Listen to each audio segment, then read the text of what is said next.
Alright chat, can you guys hear me? Before I switch to my camera, I want to make sure you guys hear me and we have no freaking audio problems or anything. I hope you can hear me very well. I do hope so. Let me know in the chat, this should be perfect. So here's the thing, I set up microphone close to me so you guys should be able to hear me well, that's one thing. And second is, I set up the stream in the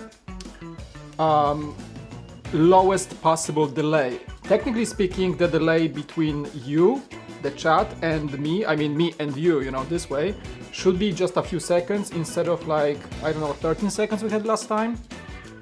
So, new settings, let me see if my camera is working. I think we're good.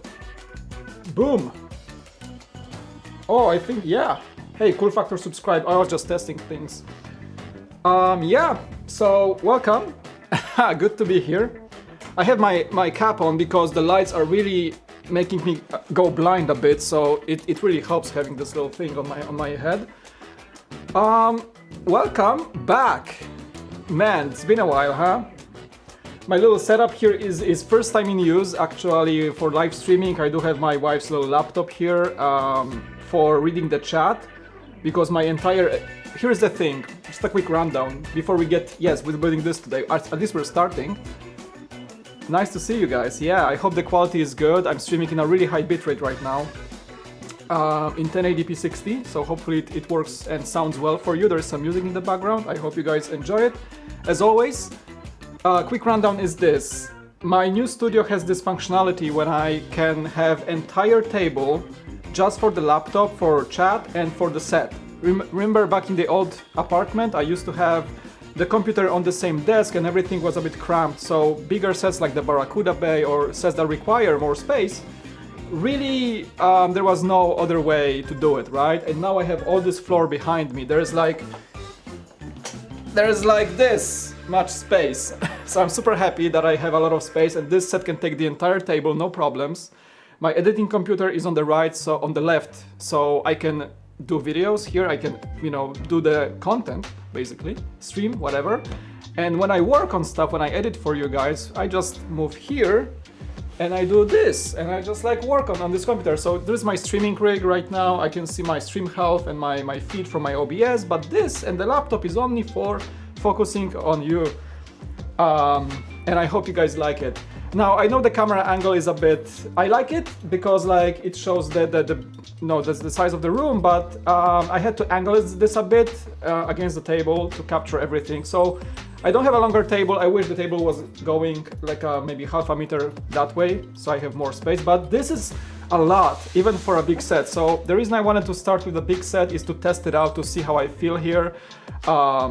As you guys remember, I had a lot of problems with the old studio, having like high temperatures in the room. The ventilation sucked. It was terrible.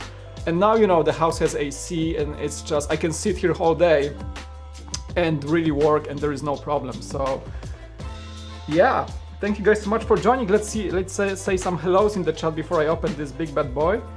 Thank you for joining all, by the way. It's been a while. Back to the Cool Factor, stream stuff. And by the way, there is more to come. I'm gonna come back to building streams. I'm coming back also with probably Saturday sort of like morning stream with coffee and bricks, you know, with just we're gonna talk Lego like I used on the Beyond the Brick, but I promised that I would come back to this because I really enjoyed those morning streams. And I think I'm just gonna keep doing them, starting maybe even tomorrow, maybe next week, who knows. But I wanna really come back to this because that little conversations I had about news and things in the Lego world was really fun, and I wanna come back to it here on the Cool Factor. So welcome, the usuals, as I may say. Sai O'Connor, I got your message, by the way. Thanks for making me a mod on your channel. I'm gonna make sure to hang around. I'm coming back to the community, so I'm gonna try to join your guys' content a lot. Vladimir, welcome back. Title in progress, what's up? Jitter Curry 2, welcome. Brick Star Wars Boy as always, Gabriel as always too. Thank you so much for joining. We have people joining. Nathan Briggs, Timothy, welcome. Juliet, thank you so much for coming here. I know there's not gonna be a lot of people joining because, you know, I had a bit of a break from streaming, so people probably maybe stopped watching my channel. I do apologize, but lately I've been pushing out more content. You guys have seen some vlogs from creating the studio. There is more to come. I still, you know, make things work here. But now I do have a wired connection. It's full fiber, very good for streaming, much better than the last place, very good for uploading videos. We should have some fun starting from this studio. Really, I'm excited for what's to come. The new studio looks amazing. Thank you, Before the Brick Films, I appreciate it. It's, the wall still feels empty, am I right? So I got this Andy Warhol kind of Marvel quad. You guys only see the bottom two, but above Hulk there is Spider-Man, and above Iron Man there is Captain America. So probably you have seen that in the vlogs. But yeah, this wall seems empty. I'm gonna put some cool shelves in here. I don't know how yet. There's gonna be some cool design. I wanna get those fancy like LED tiles. You know, I really wanna make a lot of nerdy stuff in this place. Like, I don't know. The shelf, you remember the shelf from the old studio, it stays, it got its corner. The change I made is I put the little lights were shining from the top, but now the lights are shining from the bottom, so they are illuminating kind of in a cooler way the sets I chose to put there, right? And then on top of it, the camera doesn't see it, is the Barracuda Bay, the Black Seas Barracuda ship, which looks really cool actually, like with the backlight. So yeah, I'm doing some really cool nerdy things here. There's an extra shelf in the studio. I want to keep it minimal when it comes to like stuff here. I don't want to overstuff the studio, so it's gonna be a selection of sets here. But anyway, let's open this, guys. This is gonna be the first set I'm gonna start building here. This is gonna be the first set I'm gonna probably review in the new studio. I got some backlog, like the cantina. I got some things to go through, but this set means a lot to me, not only because I'm a huge Ghostbusters fan. The first movie scared the crap out of me. Back in the day when I was a kid, I remember my father took me to the theater to see this one, but I don't know, even though I was scared about it, I love Ghostbusters, and I can't wait for Afterlife, because this set is based upon ECTO-1 as seen in the upcoming movie. What I'm gonna do probably, I won't apply those rust stickers, because I've seen some reviews, I've seen the set in the Lego store. I don't like the look of these stickers. I think I'm gonna keep the ECTO-1 kind of like a fresher look from the OG Ghostbusters films, right? So we'll see. We may leave those stickers out for now. But yeah. How you guys been doing? Like, talk to me, chat. Thank you so much for joining. Talk to me while I open this. I hope everything is in focus. I can see my table. See, I have lots more space than I used to have. I'm gonna move the laptop just a bit. It's cool, like this little tip jar. Like if you super chat me or you subscribe, there's gonna be a little coin dropping here. And now it looks like it's standing on the table. It's kind of cool. Woo, first Lego set being open, and I already lost my little... I had my, oh, there you go, my knife, my little utility knife. So yeah, I'm excited to come back. Oh, by the way, Lego store gave me this. It's like a poster, Afterlife poster, but instead of the actual car, it's a Lego set. I got it as a VIP. I don't know, I may frame it and just put it somewhere. Really cool. Thanks, Lego store. Yeah, let's talk stuff. How you guys been? I know I haven't been streaming for, oh my goodness, like when was the last stream I made? I don't know, weeks ago. Probably back in like October or something. All right. I don't have a second camera angle yet. There's a second camera on a second tripod right next to me. The idea is I'm gonna have two angles for a lot of my content, but I don't have the gear to set up two cameras right now. I used to test some gear that I really love and allow me to make two camera angles, but I had to return that gear, and I'm gonna buy myself probably soon. So I'm gonna have second camera angle for building, but not today. It's just me and the table. All right. Who else is dreading Biden getting in the office and putting them back in quarantine? I don't know, man. I'm already in quarantine. California is on lockdown again. I mean, I don't want to get too much into the COVID stuff and politics, but I feel like if a good type of quarantine can really help us recover, that's fine. But I think sometimes it's being overdone. Like San Diego the restaurants are shutting down even outdoor dining again, so it's kind of crazy. And really they haven't been doing this when it was worse than it is right now. So I don't know, I don't want to get into this stuff, but hey, today's good news is that the vaccine was approved for emergency use in the US as of like 2 hours ago. So they're gonna start, that means like first people will be getting vaccine as in a matter of days. Like me, like a peasant like me, who is not like an essential worker or anything like that. I think a person like me, like a normal everyday person, will be getting the vaccine maybe next year. So, you know, as the vaccine becomes more widespread, and I hope it's not the beginning of the zombie apocalypse. Let's hope for that, right? I hope it's gonna work and not like turn everybody into zombies like in every movie ever. But with that said, you know, more people will become immune thanks to vaccine, and I think it's gonna be easier to lift those restrictions, and it's gonna be easier to just live normal life again. I mean, I enjoyed the lockdown lately because we just purchased this new house and we just finished it, and it's just all enjoyable. I still work from home. We can all manage this. And my kids love the new rooms and my wife loves the new house. So we enjoy kind of the lockdown because we are basically, you know, fulfilling our lifelong dream and finishing the house. And I had a blast building this studio. What is that sound? Oh, that was in the music. Okay. So I enjoyed the process, and I still enjoy it because the garage needs like stuff to be done. There's a lot to do still. But hey, you know, thank you. Yeah, it's been a lifelong dream to purchase a home. We did it in November. I'm still in the process of, I mean, we moved everything, but I'm still in the process of finishing everything. You know, it takes time. Like my garage is still like unorganized. There are shelves coming in tomorrow for the weekend, so we're gonna set up some shelves, organize it. You know, the studio still needs some work, sound treatment, things like that. So, yeah. All right, we got a lot of stuff on the table for the ECTO-1. Let me see how my stream looks like. I think we're good. I like the quality. I'm just checking, like, I'm watching my own stream on the laptop, basically. And looking at you, chat. Cool stuff, huh? Looks good, I like it. Good connection. I was freaking out because the first time I was supposed to stream like a week ago. And I was on Wi-Fi here in this room. There's a router upstairs. And I was getting really good signal, like everything works, like YouTube works, you know, I can browse internet. But man, streaming, I was dropping frames like crazy. I wasn't able to like stream anything. It was just dropping. My upload speed was abysmal. I was like, what's going on? So over the weekend, and not like last week, I went to the store. I purchased like a crimper tool.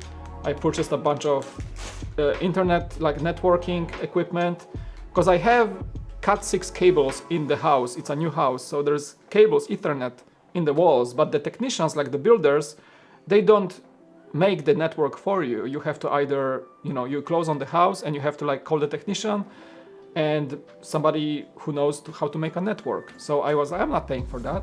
So AT&T installed the internet for me, but only, you know, in one socket to connect the modem, the router. And I was like, how do I make the whole house have internet on cables from the walls, right?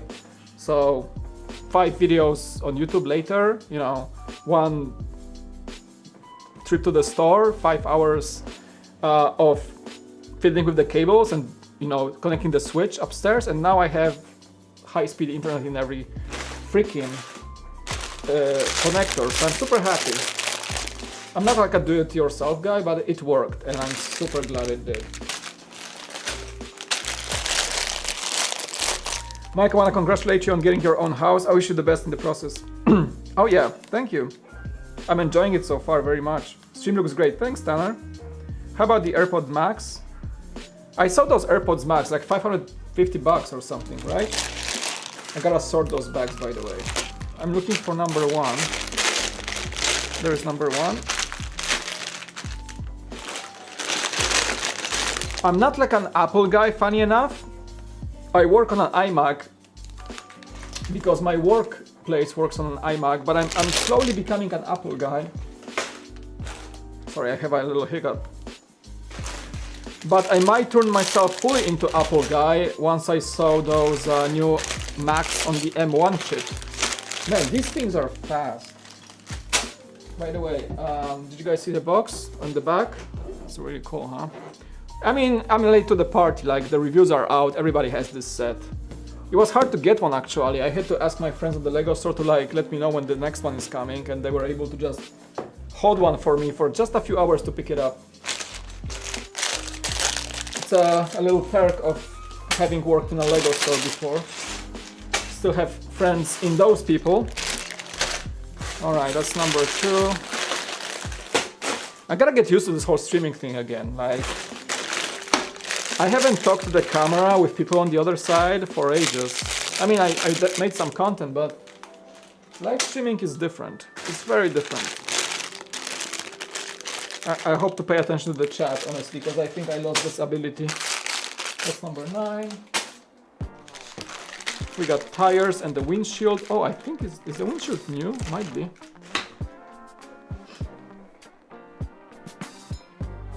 Is the haunted house in the stores? I've seen it on the shelves, yeah.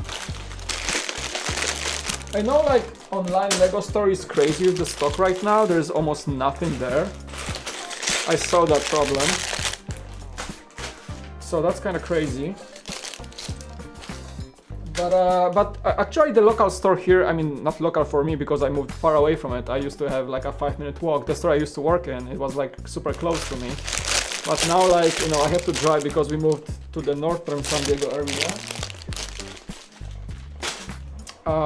But they had plenty of stock of most things. I mean the ECTO-1 was hard to get still, but they had the haunted house and they had a lot of other things too. So it didn't seem like a problem for most of the stuff. However, online looks different. Online is pretty bad. I've seen like everything is out of stock online right now. I'm doing a lot of rusting, I know, I'm sorry. I'm just trying to sort things through. It's number 2, number 3, those I need for today probably. Number 4, maybe. I'm not gonna get this far. Today we're streaming for maybe like 2 to 3-ish hours. Just wanna get myself used to it and see how the stream works. This is like a test stream. It's like that Starship number 8 test from SpaceX. Did you guys watch it? Insane, huh? They launched the ship on 3 Raptor engines. The ship like went to glide mode as like an old school shuttle, and it glided back to the landing zone, and it flipped back, but one of the engines malfunctioned, and it crashed. You guys probably have seen it, many of you. It was the coolest thing ever in terms of rockets. That was freaking awesome. But I think it was very successful for like a crazy prototype like this. It's a prototype, it's basically like a flying grain silo. That was insane. It's like the coolest thing. Alright. I think I got it all. I hope. Yeah, there's so much space behind me. It's awesome. I can just toss the bags and just whatever. Very cool. This is number 8. I don't need that right now. Okay. Look at the space I have. That's awesome. Are you guys talking about the Disney unveilings on the Game Awards show? I did not catch everything. I just took a glimpse on what is happening, what games won and stuff like that. Last of Us 2 got a lot of awards. I don't know, like I had a lot of... I did not play the game yet. I purchased this on Black Friday. I have it ready to play. I mean, I gotta fix my PS4 because... What do you know? The day after I purchased Last of Us 2 and Cyberpunk, my PS4 drive died. I have a new drive, but I have to like replace it and reinstall my PS4. So I got the games, I cannot play them yet. I gotta fix my PS4 first. But I heard a lot of like bad things about The Last of Us 2 from people who played it, but I didn't want to spoil myself, so I didn't want to get into it. But apparently the game has some controversial storyline to it that people don't like, and still the game won like 3 or 4 or 5 Game of the Year awards. That's kind of crazy. Yeah. Yeah, and I saw like a glimpse of those upcoming Disney shows. There's Obi-Wan, there's the Bad Batch, there is the Ahsoka show. Cool. By the way, spoilers of The Mandalorian Season 2 are not allowed in the chat. Not only because we don't want to ruin it for everybody else, but I did not watch it yet. I'm gonna wait for the season to finish on Disney Plus, and I'm gonna renew my membership and rewatch it and watch the whole thing. Yeah. Yeah, Last of Us 2 won Game of the Year and a bunch of other awards like art direction, I think, things like that. Storytelling.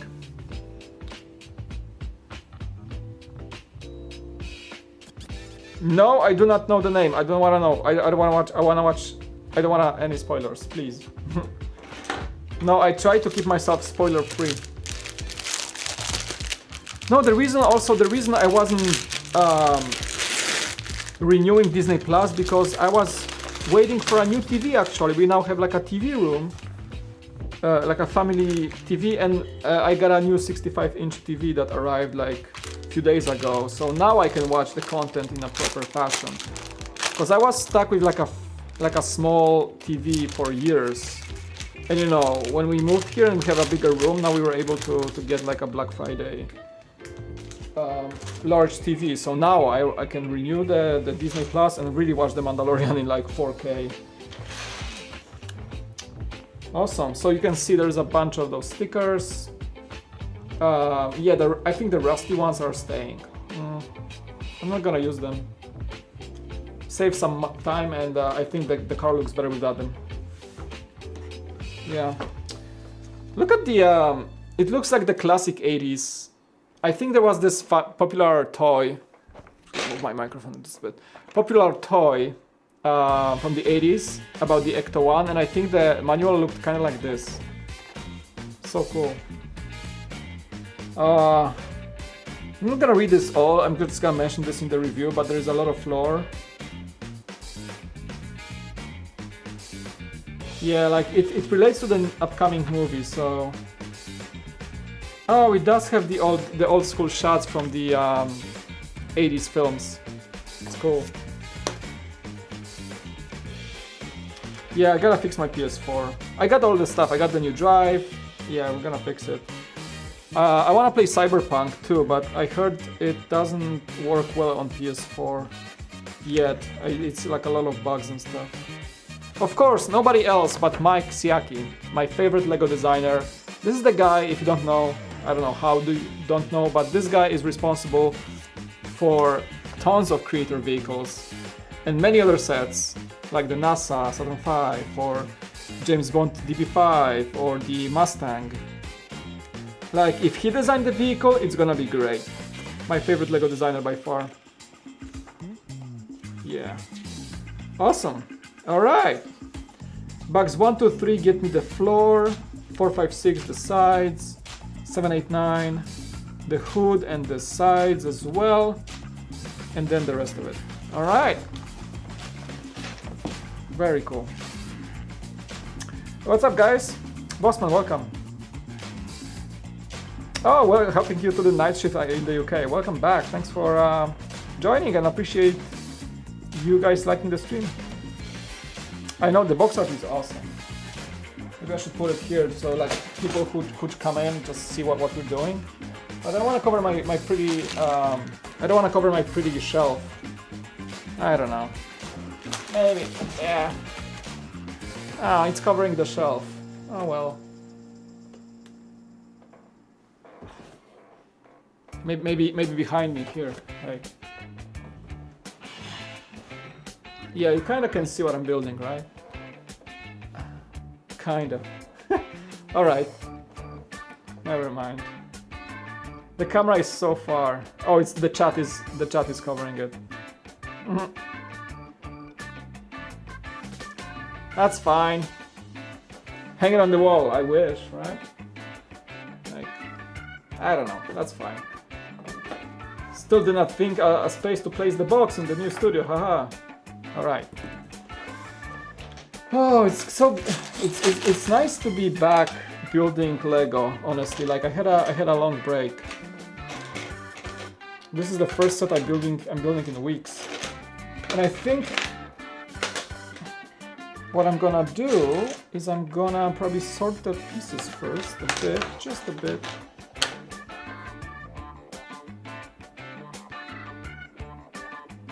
Nah, I'm good. The box is too big. I wanna keep the table clean, so it's fine. You guys know what I'm building. It says in the title, pretty much, so. I like how MNR does it. MNR has like a little box on the screen saying, currently building. I might start to do that, so people just see what I'm building. Heading to bed, have fun. I will, don't worry. Today I'm gonna go like 1, 2, 3 bags maybe. We started at like 7:30. I wanted to start earlier, but I had to pick up my wife from work first, so. But today, two maybe 3-ish hours. We'll see. I just wanna get the groove of streaming because I wasn't streaming for such a long time. But I just wanna see how it feels here in the new studio. It feels great. Like first of all, it's not hot. The computer is running, it's streaming, the lights are on, and it's not hot. Thank you, new house. Appreciate it. Still early. Yeah, when I start streaming at this time of day, like California evening, a lot of people are either going to sleep on the East Coast, or I have people joining from Europe or Australia. Australia, mate!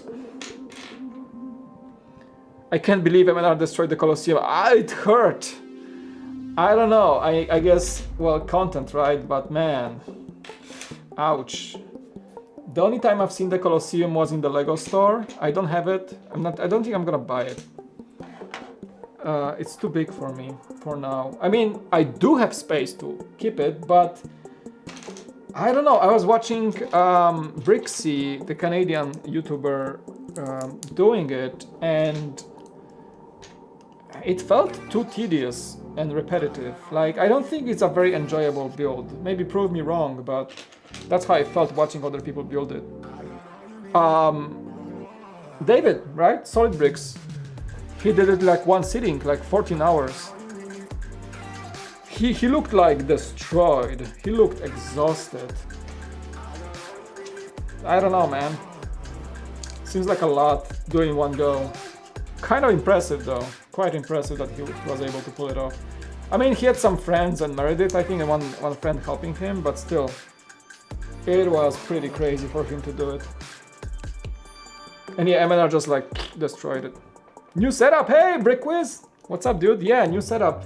Test stream, kind of. Like, I got the ECTO-1, trying... Basically, I have like 3 monitors monitoring my stream, if there's any dropped frames, but pretty good connection. I got fiber in the wall. This is my own cable that I made over the weekend, so I hope it works and doesn't drop my connection, but yeah. I'm streaming in pretty high quality, so I hope it works well. Yeah, I'm happy like that it works. After that Wi-Fi test failure that I tried a few weeks ago. Didn't work very well. How you doing, man? Long time no see. Matt? Thank you. Yeah, I'm streaming in 1080 60 with like 7,500 kilobits per second upload. I can go higher, I just want to see how it looks in this setting. Hopefully it looks well. Still, like, you know, setting things up. I want to have a second camera angle at some point, but I gotta buy some like splitter or Blackmagic controller or something. Oh, on the break, what's up, dude? Yeah, absolutely, you can message me on Instagram. As always, I do read messages. I'm pretty much set up in the new studio right now. It's like I'm still doing things here, but I basically I returned to content and I returned to social media. I did because during the move I wasn't really much on social media. I was just, you know, switching to a new home office setup to work from home. I still work from home on my full-time job. So you know, the cool factor was kind of secondary, but now I'm fully back, so I did come back to social media, I do read messages. Thank you so much, guys, by the way, for all the like words of support. Like, I've been posting on Instagram lately again, and you guys like really welcome me back. It's so cool. Thank you. You guys are awesome, as always. You guys are freaking awesome. Watching in 4K? Dude, I'm not even streaming in 4K, but I hope it's crisp. It's 1080. Who disliked my stream? Oh my goodness. How could you? Oh, I know, you just flipped the phone, it was upside down. It happens, that's fine. Ah. I swear, like, somebody... it's not, I'm not like calling people haters or anything, but I have a viewer, whoever, I don't know if that's the same person, but somebody clicks dislikes on every video I upload. And it's sometimes the dislike appears before like the duration time of the video passes from publishing. So somebody sees my video like, dislike. No matter what it says or what it's about, like whatever. I don't know, man. Must be a great fan or something. No, I'm just joking, like, because people think that dislikes hurt creators, right? Or people who make content, whatever you call it. The funny thing is that it's not like a dislike hurts you, maybe like emotionally, right? A lot of people take dislikes personally. If you're like a new to social media or if you're new to the YouTube realm, then a dislike might hurt you. I've seen people like, oh my god, somebody disliked my content, what do I do now? Like, well, I don't know, like, keep going. You can't please everybody. Plus, you're gonna just have people just like clicking dislikes for fun, you know? Things like that. Plus, your content may suck for someone. It's okay. Like, not everyone may like my accent, or not everyone may like the way I do things. Not everyone may like my style of presentation. It's fine. It's absolutely fine. So funny thing is that a dislike actually helps the channel because it's an engagement, it's a click. Somebody reacted to your content and helped it because, you know, more clicks, more comments, more likes, hit the like by the way, means more recognition, more exposure, more things. Dislikes work the same way. So thank you for the dislike, I appreciate it.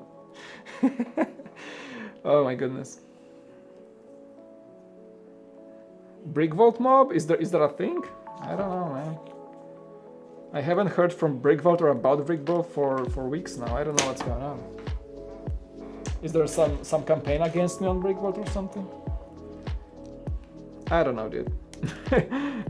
I've been over this thing for forever, and it's pretty much past me. I moved on. It's all good. Exactly. A dislike is just another interaction. I mean, don't test it out and click more dislikes, you know, but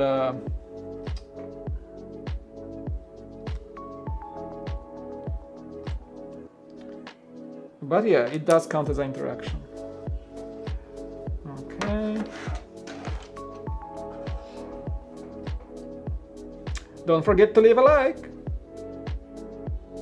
Hey, Commander, I started like what? 30 minutes ago, we talked a bit, but yeah, I just started building the first bag, so you didn't lose anything.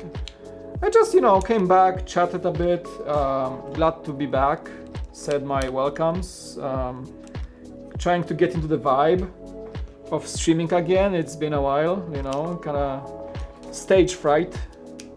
Yeah. Speaking of streaming, like, I've been enjoying Dr. Disrespect's content a lot lately. Are you guys watching him? He's such a fun streamer. My god, his production quality is just... You can learn a lot of things from this guy. You can make fun of him, how over the top he is, but work ethic, his ability to turn his stream into something extraordinary, hats off, honestly. Like, you can learn a ton about how to run an online persona from Dr. Disrespect. I gotta, like, every stream I tune in for him, there is something new. He doesn't like stay on content. He even goes as far as making new graphics for each game that he streams. Like, he's streaming Cyberpunk, he streamed Cyberpunk this week, and he made an entire new graphics pack. I mean, not he has a team at this point. team of people, very talented designers working for him, but still, like, it takes time and effort and money and everything to design such production quality on YouTube. It's amazing, like, honestly. If you don't know who he is, check him out.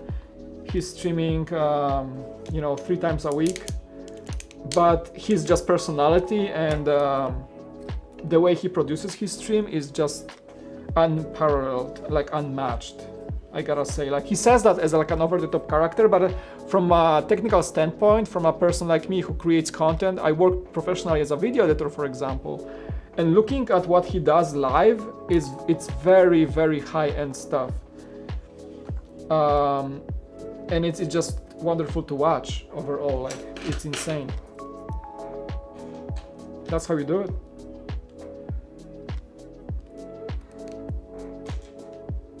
Maybe I should make some persona and start doing this. Being like over-the-top crazy character or something. A-full man.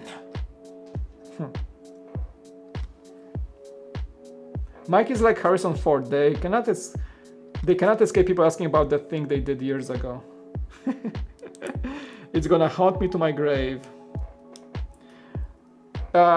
You know what? It's funny actually thing that you mentioned that, but it's true. There is something about like old-timey actors or people who, let's be honest here, right? My career started at Brickvault, like my YouTube presence started at Brickvault, so it's something I will always appreciate, being able to do it, being lucky enough to do in my life. And you know, people mostly recognize me because of that, right? So people recognize you from where they met you, and most people would met you from Brickvault. Like, let's be honest, like Cool Factor is not as popular as as it's maybe gonna be in the future, but it's gonna take time for me to get recognized by people who are never watching Brickvault and who will start, recognizing me as Mike, right? But a lot of you guys know me from Brickvault, so it's natural that a lot of things that I did in Brickvault, people remember. So people will always connect me to them in some way or another, especially people who are constantly being AFOs or remain in the community for years, but remember me from Brickvault, right? So it's gonna be something that's gonna kind of haunt me for a long time. But personally, I moved on.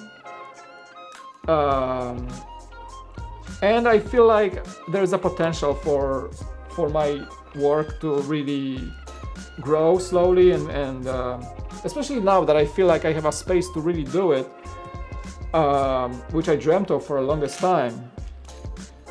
And I think it's just gonna be something that I'm gonna be really, really working hard on for the next couple of years. And I hope to have you guys along the journey, for the journey. We'll see, right? But yeah, I'm grateful like it happened,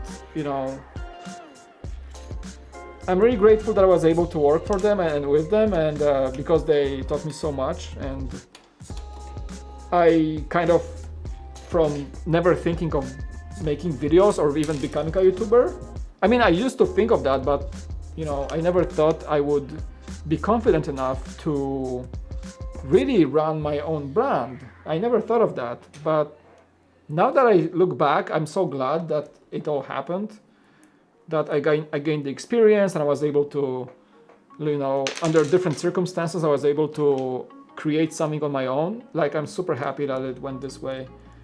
Who knows, maybe if it wasn't for them, I would be sitting somewhere just still thinking about making my first YouTube video, but yet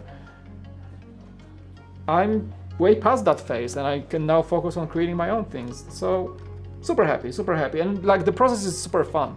I learn a lot of skills, I learn a ton of things. Basically, making YouTube videos gave me a job. So if you ever think like, should I make YouTube videos? If you enjoy it, probably yeah. I never thought I would enjoy it, but after working for them, I can tell that I thoroughly enjoy it, and it stays with me for years now, right? So definitely, yeah, learning new stuff, how to stream, how to talk to the camera, how to stop being afraid of or shy or anxious about it, The process was pretty long. Like, you will never know unless you try. And I was really scared when I was like, wanted to start with them and they offered me to really become the editor. I was like, this seems like a lot of things to learn, and I did not give up. I just started, and you know, I learned how to make videos. So it's something I will always appreciate, for sure. Yeah. The Palace Cinema, yeah, that was my first video. Yeah, the first review ever I made for Briggle was the Palace Cinema. I remember that specifically. I was scared. I was really scared making that first appearance on the camera. It was terrifying. I spent probably like 3 days on that video learning how to edit, and Jack was like, "Are you done yet?" I'm like, "Wait, I gotta, like, it's gonna be perfect. It's my first video." It's so cringy when I watch it back right now, but that's a memory. That's a memory that's gonna stay with me. For sure. That is a memory. A good one. I do have that set actually in the box.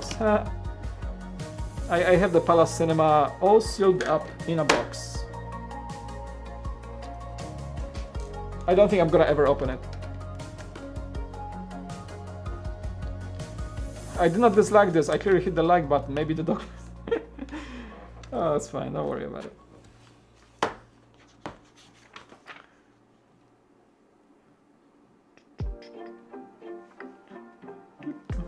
Good thing I still have my streaming playlist music.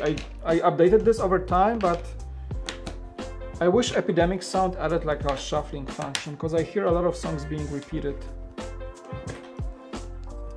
Clone, what's up, dude? Welcome. Thank you for joining my little late night ECTO-1 build. First stream on this, not on this channel, in this studio, that I do enjoy so far. Where did you get the logo and how did you come up with the name The Cool Factor? So the first premise when I was thinking about running my own channel, the first idea was like, all right, there is like a ton of channels with a brick in the name, right?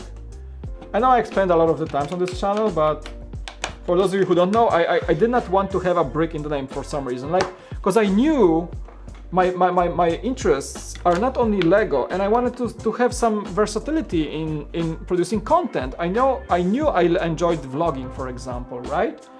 My favorite thing I did for Briggle was vlogging, and I knew like I'm gonna be vlogging at some point in time on the new channel, and sometimes I'm gonna talk about other things, not only Lego. So let's not use the name, the brick something, brick that, brick this. I thought about the name Brick Factor, really, I did. But I said like, okay, like, but what do I look for in things? Something cool, right? So things that I do enjoy have this cool factor, and that's how I came up with the name. And the logo, if you look at it, the logo, hey! Thank you, Nathan Briggs, for the super chat and a sticker with a little, what does it say? Fox says, number one. Thank you, dude, appreciate it very much. And if you look at the logo, it looks like a face, right? Like glasses and a nose. So it's like, I wear glasses, but the reason I came up with this logo is that if you look at my Cool Factor name written in the logo, the double O in the word cool and the C in the factor is like the exact face. And it came up because I was stacking the different like fonts and types in InDesign. When I was designing the logo, I was like, whoa, like this triangle of letters looks like a face, and like it looks like somebody's wearing glasses, or that may be a nose, or that may be a mouth speaking, right? That's C. And I was like, okay, I just cut those letters out from the logo, and I was like, from the wording in that font I liked, and I was like, let's do it around, and it's gonna be perfect around logo for YouTube or wherever, and it stayed. So you guys, this is like a face, a person with glasses like me, or it's taken from the words, from the double O and the C in the Cool Factor. That's kind of the origin of the logo. And it stayed with me, and I didn't think too much past that. I just went with it, and I like it so far. I think my branding is okay for now. Thank you again, Nathan, for that little dono. Appreciate it very much. Thank you for the sticker, little Foxy. Very cool. Much love, dude. I don't know. What do you guys think? Is that a nose or a mouth? First I thought it was a nose, but now that I look at it, it's like a mouth. I don't know. Depending on how you look at it, I guess. For me, like right now, as I look at the logo, as I run the channel for the last year, it's like a mouth. More like a mouth than a nose. like somebody like talking like sideways. Yeah, so I think it's closer to a mouth than a nose. It can be both, depending on how you look at it. It's a little psychological test right there. Ooh, that was snappy.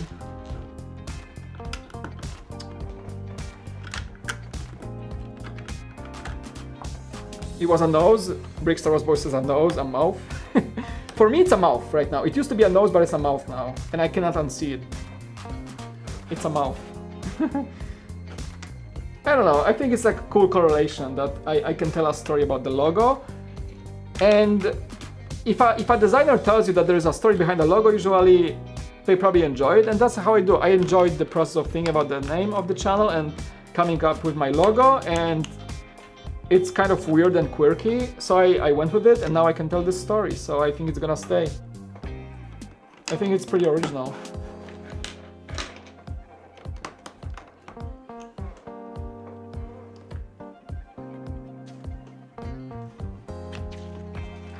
Righto. It's bug number 1, by the way. Hello, Partial Studios, what's up, dude? I am in Beyond the Brick, I still am. Yeah, we're still partnered. I don't make a lot of content for them lately. You know, the quarantine did hit us hard. Brian is the one mostly reviewing sets lately. And I was on the 24-hour stream. I used to have like a news show with them, but we canceled that. But no, like we're still collaborating. I just don't make content lately for them, but we're still like, you know, on the same page. I hope like once this pandemic is over, we can just reconnect, and I really wanna, you know, travel with them again and make content from the conventions. That would be awesome. No, like they're kicking. Like we had a fantastic 24-hour stream, the charity stream. I'm not sure if you guys were part of that, but I was joining for a few hours here and there. I think on Friday and Saturday. Brian Saviano, my friend, he was running the whole thing for... He's usually here in the chat, I wonder. Are you lurking, Brian? Usually he does, but maybe he doesn't know I'm live. I did post on his Discord though, so maybe he's gonna come here. But Brian was pulling off the entire 24-hour stream. People were coming and going, and he and Joshua were all full 24 hours. And we raised like over $10,500 for charity. It was like a record-breaking stream. That was insane.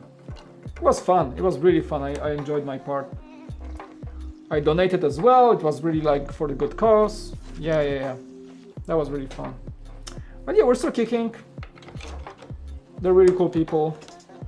Can't wait to reconnect and travel once this whole thing is over, you know.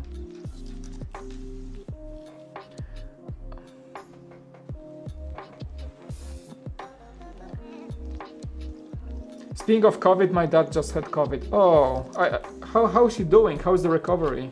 I hope he's well. A lot of people, like, you know, they... everybody just has a different way of going through COVID, I guess. Hey! Thank you on the break for the $2 donation. What would be your dream Lego set? Huh. My dream Lego set.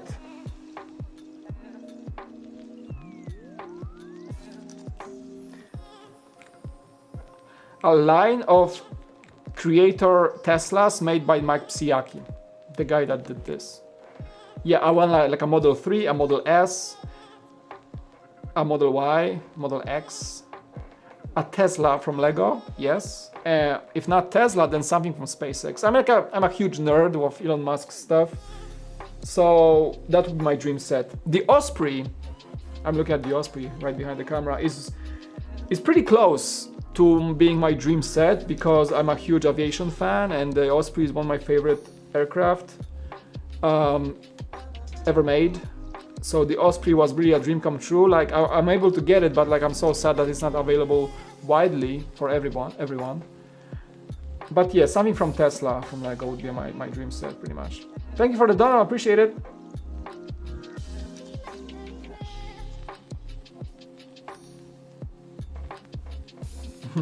Brian always working. Probably he does. I hope your dad is fine, Partials. I really hope he's okay. Mike, what European car manufacturer is my favorite? European? I mean, you know, Tesla is my favorite. Apart from Tesla, Mazda is my favorite. I love Japanese cars. Honda and Mazda. I drive a Mazda right now. It's a fantastic car, very reliable.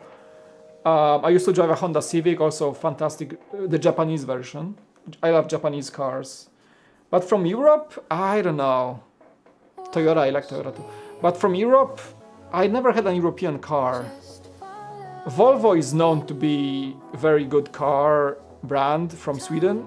But probably something German, like Mercedes, probably.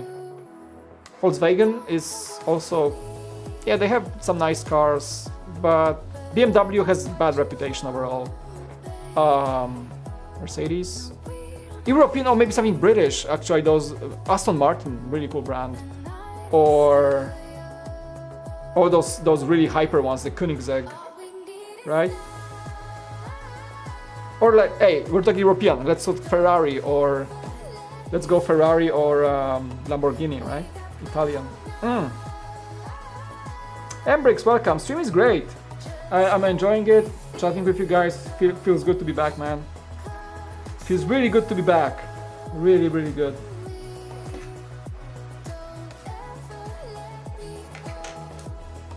Got some cool beats in the sound department. The sound guy is really doing some tunes today. Long time no see, yeah. Thank you. You too, guys. You too. Wait, what am I doing here? Okay. So I gotta hold this here inside. Right? Is that what I do?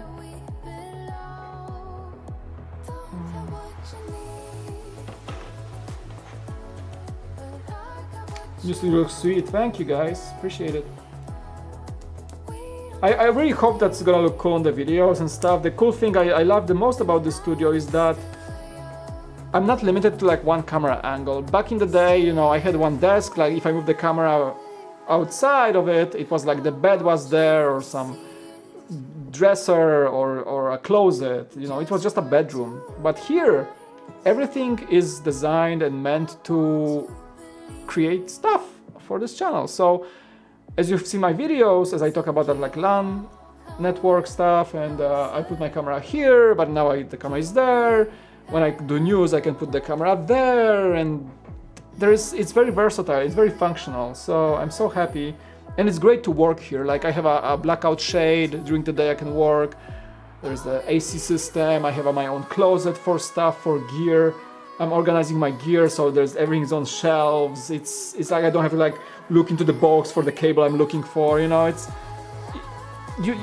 I'm not sure how many of you have your own like home offices or studios to create or work on stuff, even for work, but having this space and being able to just have everything in the place you put it and nobody's touching it and nobody's like moving it, and like it's only you and the tripod can stay there, and it's not a problem to have tripod on the floor at all times. It's okay. It's a big deal for me. Like when it comes to just feeling good to come here and work on stuff, just coming up with ideas, it feels like a great place to work in. And I now know how people feel when they have their own Lego rooms, especially people who create content, right? It just feels different and it's something like I was always dreaming of, and now it's kind of a dream come true, sort of. Like it's not the biggest of the rooms, obviously, but for my current use and the way I want to keep things minimal here, like I don't want to like overflow it with Lego. Most of my Lego will still live in the garage, but this will be a place for my favorite sets or things like that, you know? So there's a lot to it. But yeah, I do enjoy it. Thank you very much.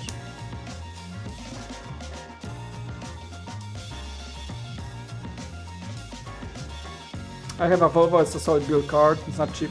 Yeah.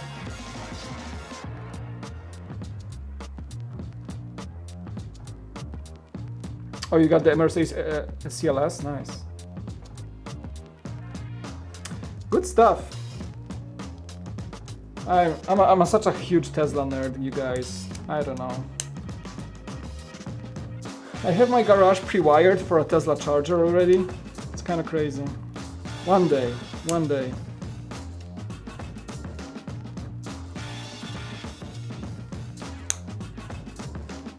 Man, this really feels awesome.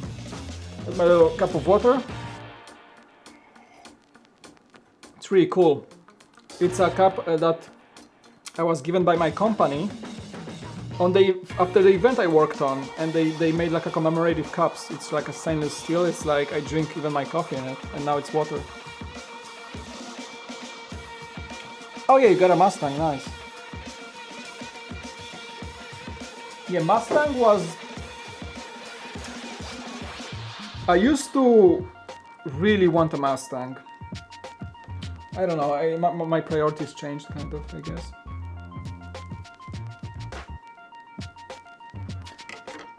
You know what? I'm gonna open the window a bit because I think we turn off the AC for the night and it's getting slightly warm here, but I'm just gonna open the window, it's gonna be just fine. Be right back, okay?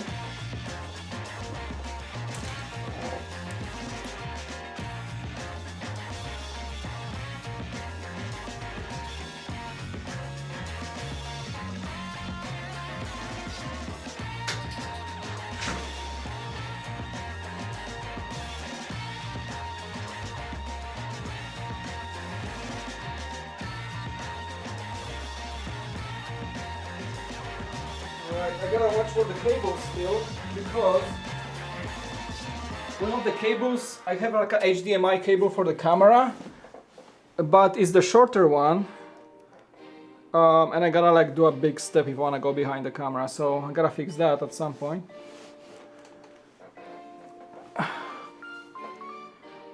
What is it that makes you so interested in a Tesla? I'm just curious.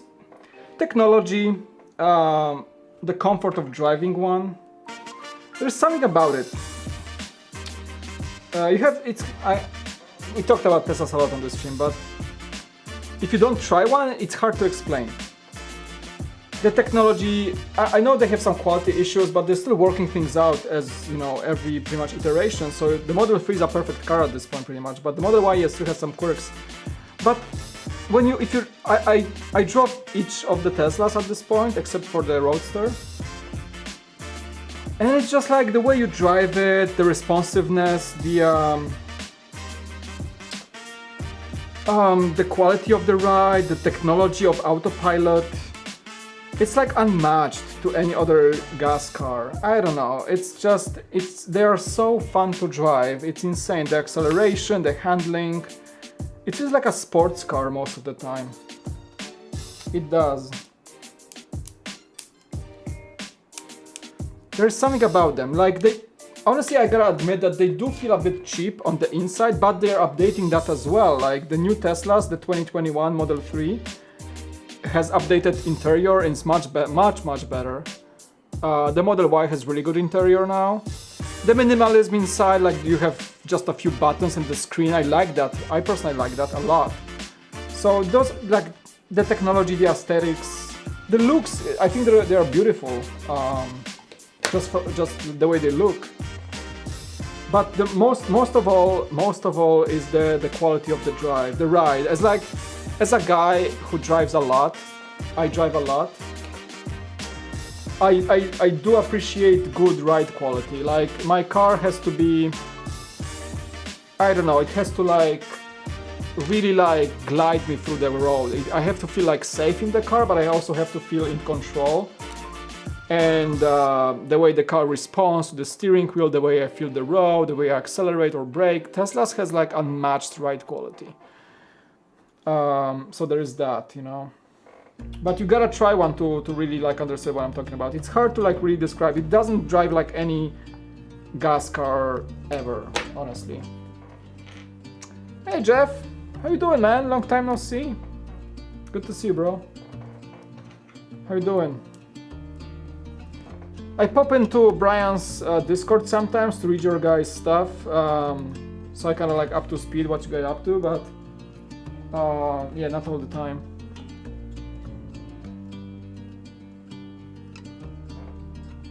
Wait, what is happening?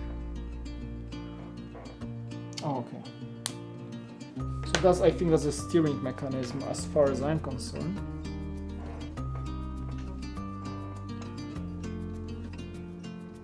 I'm just tuning in for a bit, gotcha.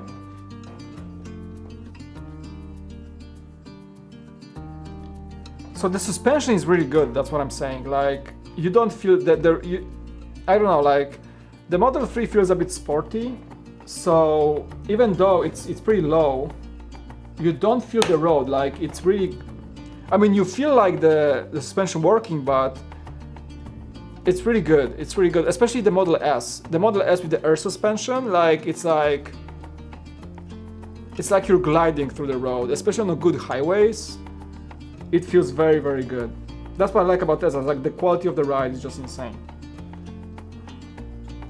Like they nailed it, honestly. Like for people who want to have this like luxurious feel of the ride, like the car just glides you through the road. The Teslas have this nailed down, like really. I always love how chill these streams are. Oh, thanks. Must be the music then. I do have a lot of. For some reason, like my streaming playlist is mostly like just chill tracks. I don't know. I just like this music because I use this music a lot when I work on stuff and when I build Lego, and I think that's how it makes it to the streams, I guess.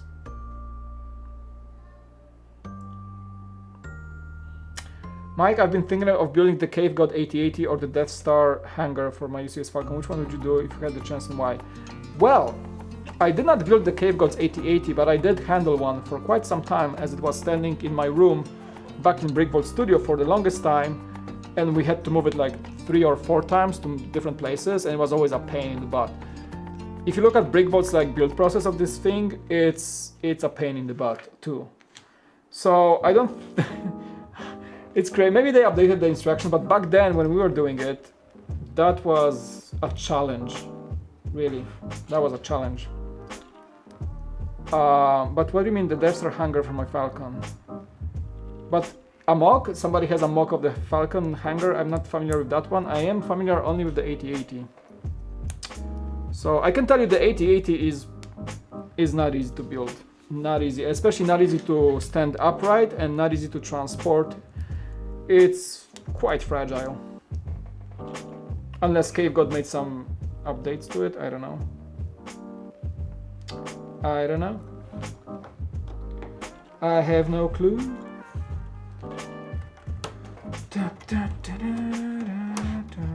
Docking Bay mock, who made it? Cave God as well? I'm not familiar with that mock at all. Like at all.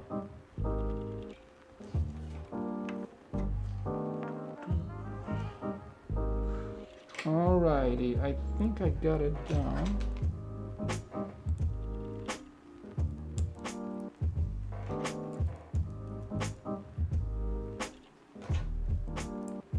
Yeah, who made it? I'm curious.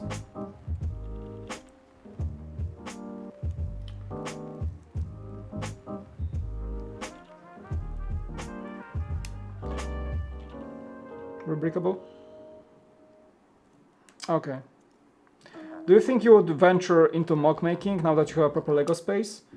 I don't think so. Honestly, still, I don't believe I have a proper Lego space. Honestly, like, to be honest with you, like, this house would not support a major Lego collection or a Lego room as we speak, like, as you understand. I really do not have space to have like shelves of sorted Lego. That would have to be in the garage.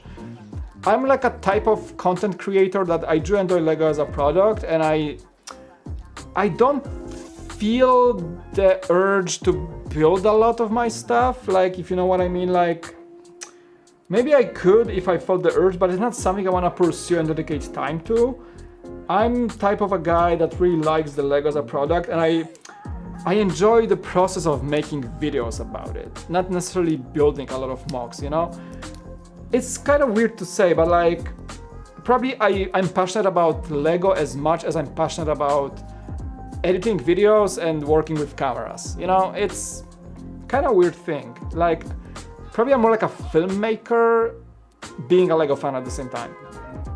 Kind of feels that way. I'm not good yet at both. So I think like the reason cool factor exists is that to satisfy my crave to just film stuff.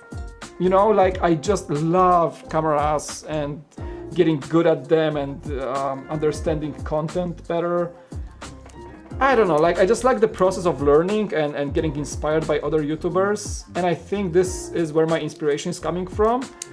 And I don't feel that way when I think about building mocks, you know? So I don't think I'm gonna venture into mock building anytime soon. I just enjoy like creating videos about Lego, but what am I doing? I'm doing things wrong here. So yeah.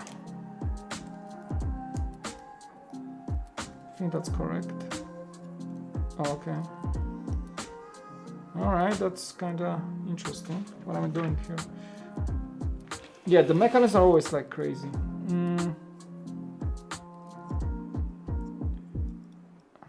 Oh, neato. Okay, so that's the steering. It's Mike Psiaki, so it's gonna be complex, obviously. How does he come up with this stuff? See, like, I'm not a good mocker if I add these things.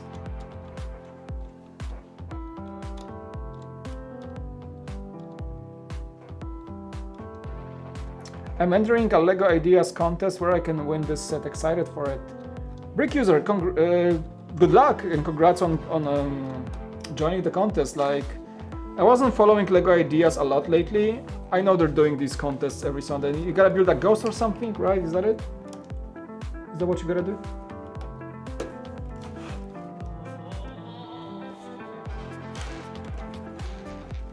What do I... Oh, I gotta push it all the way through? Okay. Yeah, that sounds like Mike Psiaki, like doing crazy connections and super hard builds. That's about it. That's why I love these sets so much. Oh, it's not going anywhere for sure. Oh yeah, you need to build a ghost? Yeah, I think I saw that one actually. Well, good luck! I paid full price for this set, minus some VIP points, but yeah, if you can win one, that would be awesome. I don't have my little bowl for extra bricks yet, so... Alright, that was bag number 1 out of, I think 11. We got this. Yeah, let's go for bag number 2.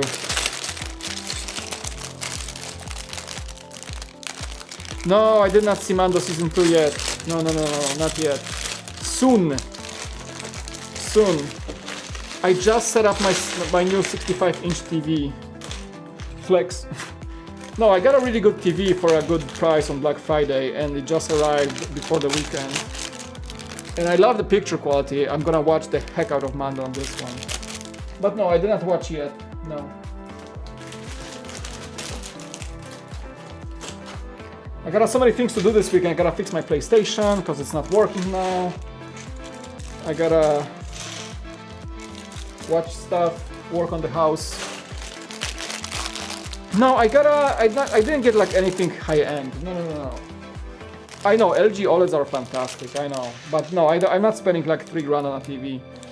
No, everybody was saying good things about those TCL TVs.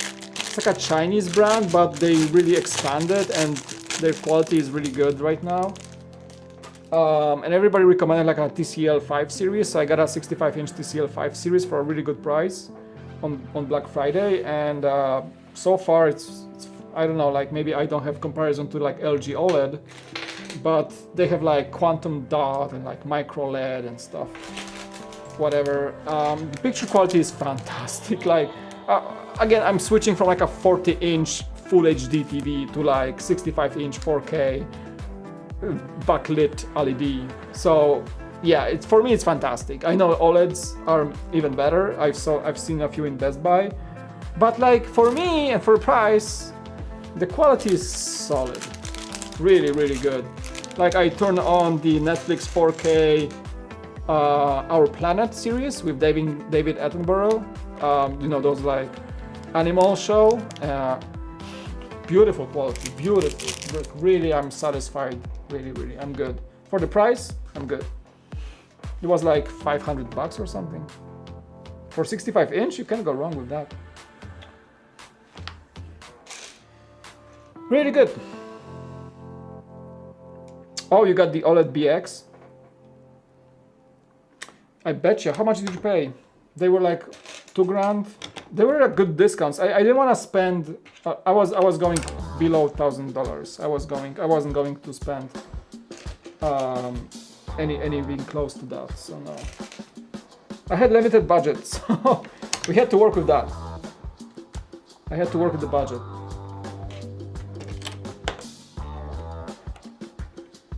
Yeah, I got music in the same music you guys hear. Exact same music you guys hear on the stream is in my headphones. So yes.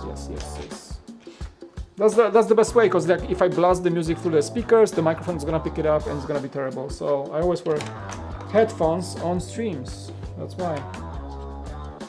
And I can listen to the music. Yeah, I've seen some good discounts on those OLEDs. If somebody had the budget, like, yeah, you probably made a good deal if you were willing to buy one anyway. But I wasn't looking for such a high-end TV, I gotta say. If I had like $2 or $3 to spend on a TV, then yeah, Black Friday is the best time to buy like a high-end TV for sure.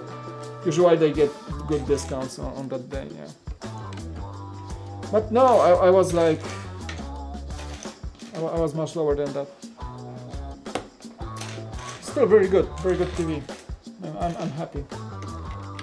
Haven't played any games on it yet, but it has a really low input and really fast game mode, so I think I should be good.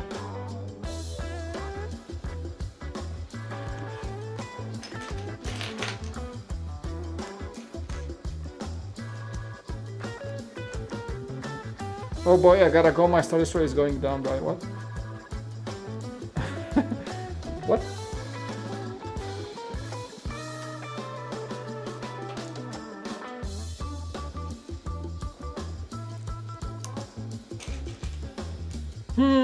Going into the weekend, huh, are we? You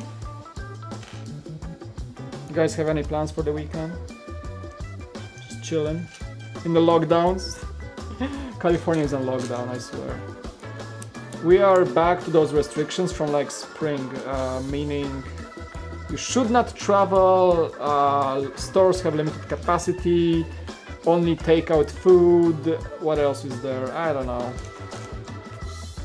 So, I mean, it's fine for me. I need time to work on my garage or studio or the home in general anyway. Enjoy it, so it's okay to have lockdown right now. At least I'm not urged to like go places.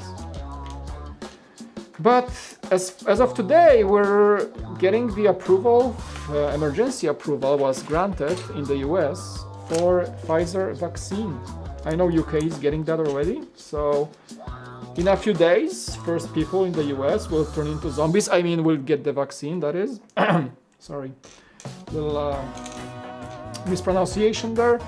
But yeah, I think it's a good news. It's good news.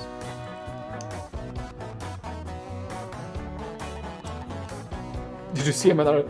I saw the MNR destroy the Colosseum, and I winched like, ouch. Justin, Just Too Good was there too, and I wonder how he felt. But anything for the views, am I right, Ryan? I wouldn't do it. It's kind of impressive he was able to do it. It wasn't a set that like Lego sent him or anything. I think he went and purchased one. So he spent his money. It's not like a free LAN copy or something. He actually purchased it, and still like he destroyed it. Ouch! That was an ouch moment for me. Like, but hey, he's getting views, right? Am I right? Maybe I should get more crazy stuff on this channel, huh? By the way, guys, we are at 6,500 subscribers. can you feel it? Thank you. What do you know? I post content, people subscribe. Hey. No, super happy. That channel is really growing. The numbers are good again because I started posting again, so there's that. But yeah, happy to have new people on board, and I see new people in the comments. I really enjoy the process. I love seeing every single new subscriber. I had new patrons this month. Wow, like new people become my patrons. So thank you very much. That was really nice to see. I'm able to build some sort of a budget for this channel so that whenever you guys watch my videos or super chat or Patreon support, I take this money and like I reinvest back in Lego or cameras or just like things I need to pay for to run this channel, like music. Yeah, it's really, really, really, really, really helpful. So thank you very much. It's really nice to be able to support my hobby that way. Plus with the other expense I have right now, it's actually like invaluable, honestly. That I was even able to buy this, because this is thanks to Patreons actually. I was able to save that Patreon support money, and I was able to buy like stuff like this, for example. So yeah, definitely helps me a ton.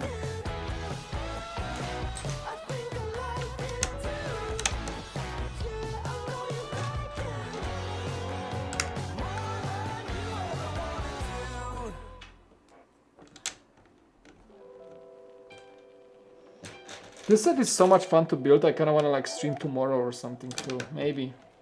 Today is a test stream, but you know, weekend time, maybe I'm gonna find some time during the day to stream as well. It's so much easier to set up the studio for streaming, honestly. Like there is no setup, right? Because back in my old studio, I would have to like, okay, get the tripod in position, like move the like stuff from the desk, move this, blah, blah, get the toys of my kids from the room, things like that, you know? So it took me like 30 minutes to sometimes clean it up and get ready to stream. But now, it's just like, come here, camera on. We good. You can stream now. But now I see that my setup is working, that, you know, the first setup is initially complete. So there is nothing more I have to do, pretty much. It works. It works! So happy, yeah. It works, it's alive! Very nice. I got a vlog in the edit, and we're gonna publish a vlog over the weekend. We'll see. There's things I wanna publish, things I wanna do.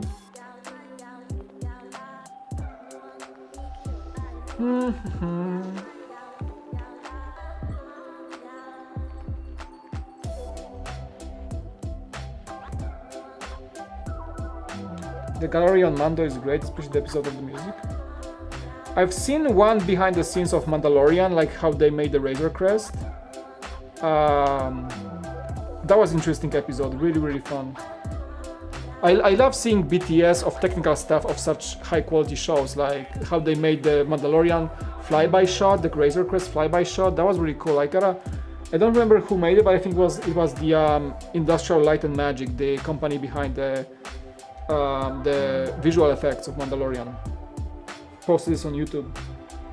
Hey, we've got a dono coming in hot from Canada. Thank you, from Seoul. 20 Canadian. It's gonna be on the screen in a sec. I really hope. There it is. There you go. Hi, Mike. Glad to see you. Thank you. Live streams again in your new studio. Congrats on 6,500 subs. Ah, dude, thank you so much, dude, for 20 bucks Canadian. Appreciate it. Yeah, it's been growing. Like sometimes I see weeks when I post content and nobody subscribes, which is fine. Like I treat this channel as if I was growing from scratch. Even though I was able to gain a few people from Brick Vault, and it was really cool that people knew me and subscribed. Right now, I treat this channel as if I'm like nobody knows me, right? I treat this as like I post content and people subscribe because they like the content and not because they know me from somewhere else, right? So sometimes I see weeks when I just post content like nobody subscribes and 2 people leave, and you know. But ever since I started posting again, I've seen like few subs here, few subs there, and we broke 600,000. And just, I know like the numbers should not mean anything, but they really don't, honestly, they don't. But just seeing the confirmation of your work with people like trusting you with a sub and coming back to your channel, it does help. Like mentally, it does help, like emotionally, because you see like your work being awarded, right? So yeah, obviously I do love seeing new subscribers, but it's just fun to see that from stagnation, it's slowly, I can see like new people joining, and it just proves the concept of my work, that people like it, right? So yeah, super happy. Thank you for the 20, appreciate it. Love you, dude.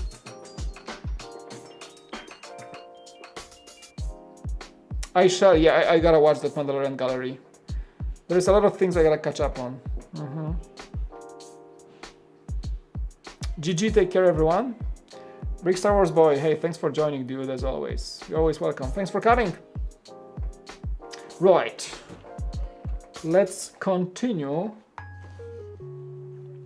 I do have the same problem as last time. The lights are shining off my black instructions, so it's sometimes hard to read how many bricks I used. But it's fine.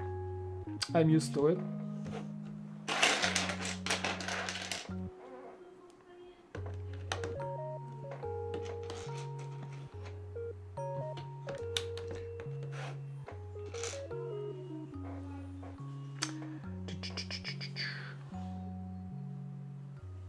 I got Amazon and Netflix both, so I can look it up probably. The cool thing is that, coming back to my new TV, it's the TCL TV, and it comes with the Roku operating system. Sometimes like either TV comes with Roku, or you can buy a Roku stick, like a USB stick that enables the system for you. What I did not know personally is that Roku offers free content. What was that? Somebody's knocking. Yeah, like I wasn't aware, like on Roku you have free channels, like movies or shows or even news. It's like a free cable. It comes with the TV and you just need the internet. That's really cool.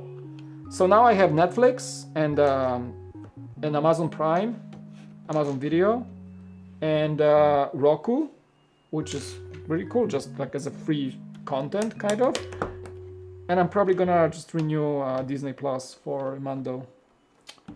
Yeah. Probably I can do it now, because I don't want to pay for 3 subscriptions. Honestly, like Disney Plus, maybe I'm gonna keep it once they really come up with the brand new cool content they just said they will make.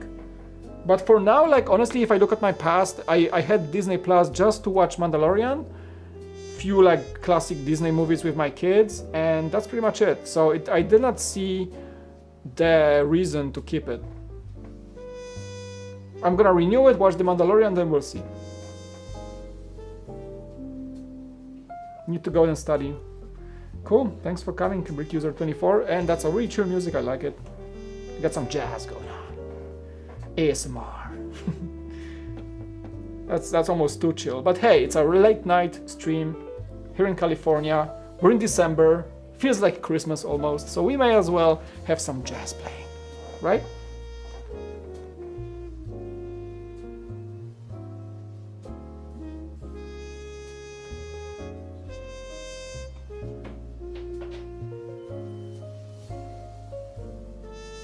Oh, should I open it on the stream? Yeah, that's actually cool. Let's open it. It's I want to hide the. I got, my wife just brought a letter. She went to the to our mailbox, and I know who sent it, so we can open it. Actually, it's Lego related. I just don't want to show the address or anything.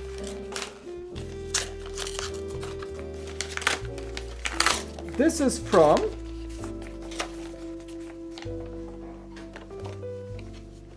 Beyond the Brick. Aww.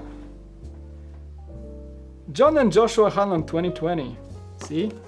They send me that's the second one. I mean, ever since I joined them, they sent me a little Christmas card. So hi Mike, thanks for all your work on Beyond the Brick. This year looking forward to more great videos from you in 2021. Joshua and John. Guys, Thank you. Perfect timing. I was just like, how funny is it? I was just talking about the Christmas vibe and December, and my wife knocks and brings me a card from Beyond the Brick. It's so nice. Thank you, guys. I know they're not watching. They're like middle of the night in their place, but yeah, I'm gonna keep this one. It's a proof right there. You can see a picture. Really nice. Thank you, guys. I love you too. I should get into this tradition of sending people postcards. It's not something I used to do, but ever since I moved to the US, all my friends send me Christmas cards. It feels so great. Great to open on the stream. Thank you.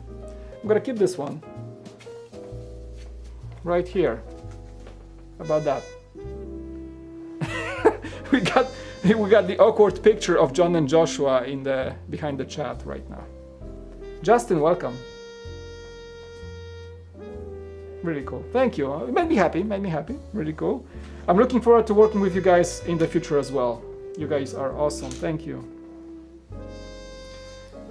And I gotta admit that I do have a piece of content that is delayed from me for them, and it was my fault because I was supposed to make that little piece of content back when I was like really in a hard point when it comes to having time, and it's still like I gotta finish that piece of content for them, so I hope they don't feel bad about it, because it's about that set they sent me, and it's on me that I wasn't able to finish it and completely postponed it for the time being. So thank you for the card. I will catch up with you on that one, and I hope we can really get some really good content going next year.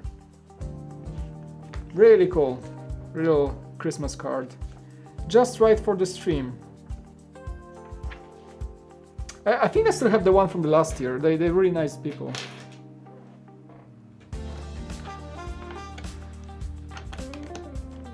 How you doing? The chat went asleep right now. Everybody's sleepy. It's fine. I'm enjoying the build here, guys, so far. So hope you guys enjoy the music, enjoy the ride. It's all here to chill. You and me, both. How you doing, Justin? How's it going?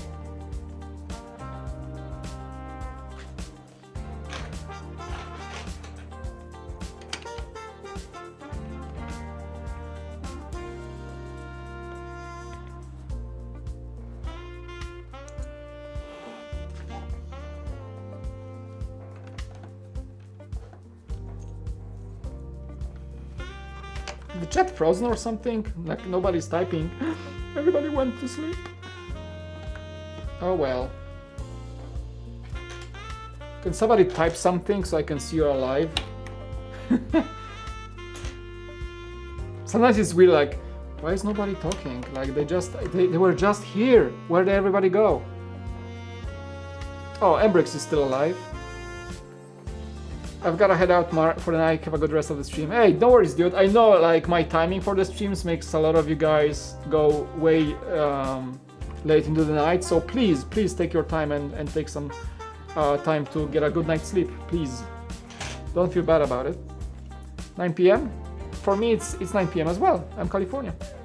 We are here. Thank you. Oh, I was like, is my chat frozen? No, it's like this time of night, usually East Coast is asleep. It's like midnight in East Coast. I'm California. So people, the reasonable people are the ones who just shut down the computer or your mobile device and go to sleep as you're supposed to as a responsible adult. Crazies like me keep streaming, right? That's what I do. I'm a night owl. How many of you are night owls? I'm a night owl. I work at night. I love working at night. I love working in headphones at night. My favorite time to work. I don't know, like I keep bashing myself for it because it's harder for me to get up in the morning, but I love working at night, especially editing. Like usually I edit headphones and like, you know, editing blah, blah, and there's some streamer on Twitch, whatever, or music on the other screen. But editing at night, there's something to it. I get twice as much done at night than any other time of day. Just feels good. I know, I love working at night. I just regret it every morning, pretty much. But yeah, I'm a night owl for sure.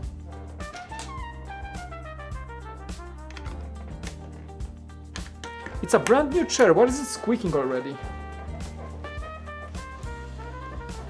It's a Respawn chair. It's very comfy. I love it. My back doesn't hurt anymore, but I feel it's a bit squeaky. I can raise my rear so I can have like my elbow support. Really cool.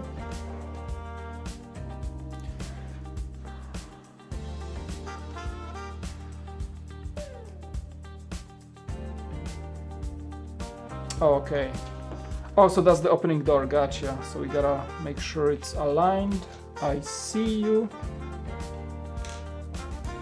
Oh, it's coming great. Brickman, thanks for asking, thanks for joining. Sean Technic Bricks, welcome back. It's going good. Yeah, it's... I'm so glad to have this set. As a proper Ghostbusters fan, I mean, if it was like $300, I would still buy it. For sure.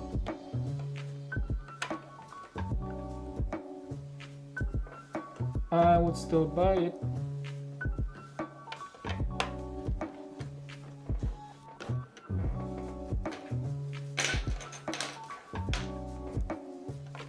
I hope you guys enjoyed the music. I really like this kind of chill vibe. I just put the playlist on go and it just selects the music for me, but man, I really like the vibe. Hope you guys do. Building the lava prison set from power miners I got from a collection of a friend, but sadly he didn't have the big lava monster, although it has most pieces, so it's a bargain for the price. Good stuff. Good stuff. Old school power miners. Nice. I'm not sure why I'm not much into like old school Lego. I'm not. I don't feel the urge to collect old sets for some reason. Even though I grew up with Ice Planet or Blacktron or M-Tron or Classic Space, I don't have the urge that much to come back to these sets. Maybe a few, but not all of them for some reason. I don't know why. Maybe I'm not truly a collector. Or maybe I like the new Lego stuff too much.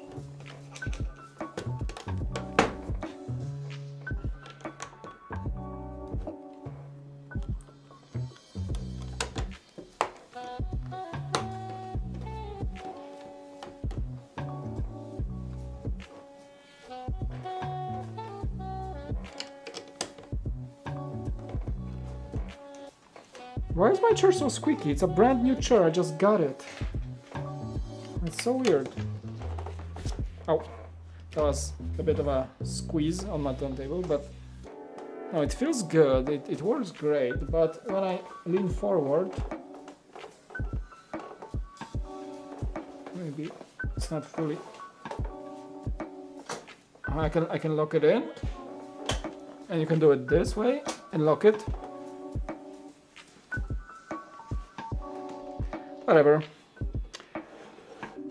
What's the most expensive one? That's pretty good for the price.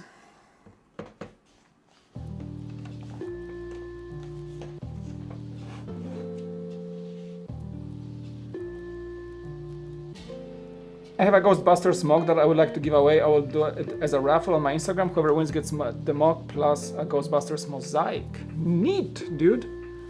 What I can recommend for you is either you can do it on Instagram, or there is a really cool platform called Gleam, G-L-E-A-M, Gleam.io. It's for giveaways. I used it in the past on BrickVault, and I think you can engage with people on multiple platforms. Like you can engage on Instagram, Facebook, YouTube. You can add actions that people have to perform to enter the giveaway and get points. So you can do it still on Instagram, but use Gleam to, like, if you have other platforms, you can do it there as well with just one single platform on Gleam. So try it. Yeah, I had good results with it because we were giving away, back in the day we were giving away like instructions to the web store, and I used Gleam and it worked great. I'm not sure if they changed a lot on it, but maybe it's still very good. Check it out. Yeah. So you don't have to limit yourself to Instagram or just a single platform, right? get more people that way.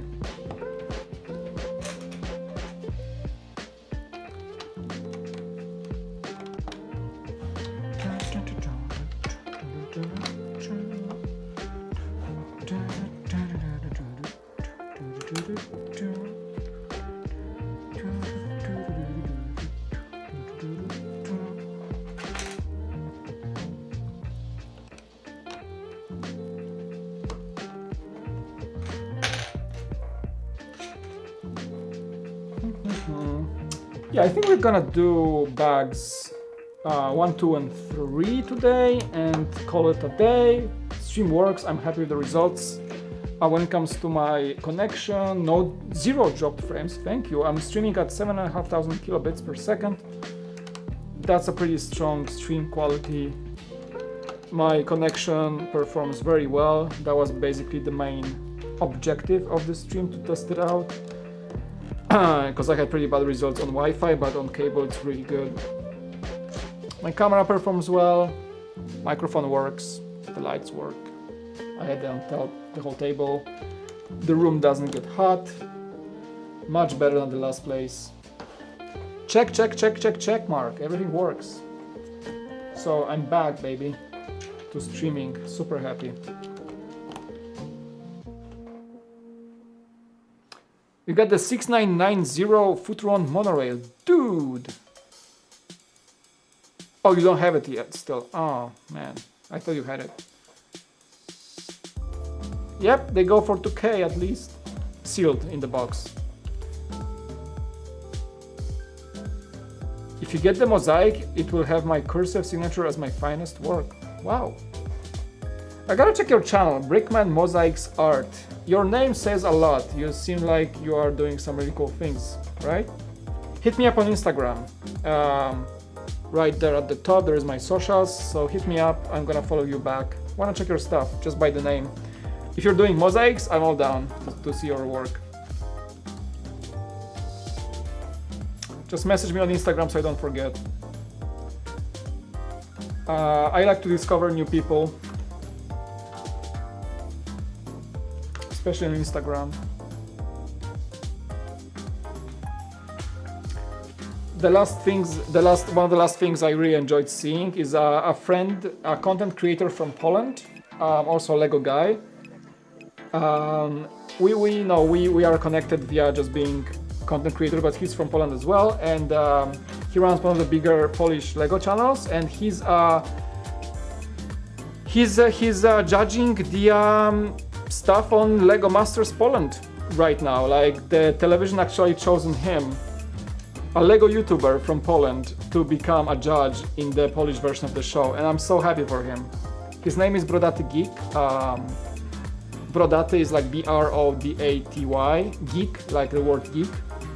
And he runs a Polish Lego channel, and now he's a part of the Polish Lego Masters.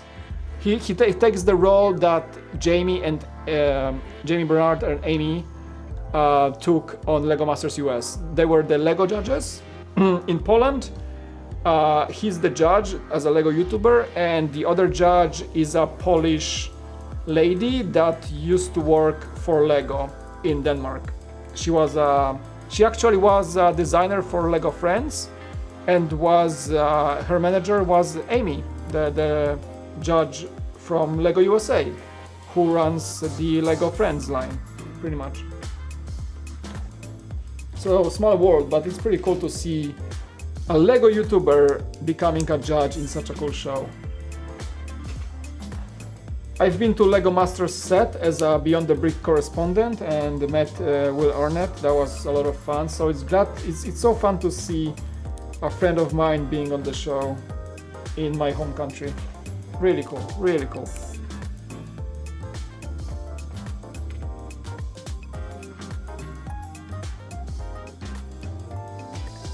Do any of you guys have any ideas for me how to make a Boba Fett Slave 1 mod that's not too big?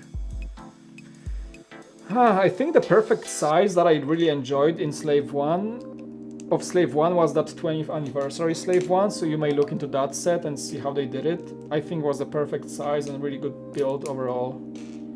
Yeah, the UCS Slave 1 is really large, so definitely hard to recreate, but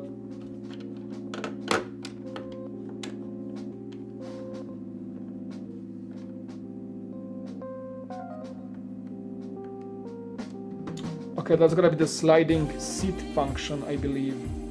There's like this this little sliding seat that they can shoot ghosts from the car, and this is gonna be this. That's the mechanism. The beginnings of it, at least.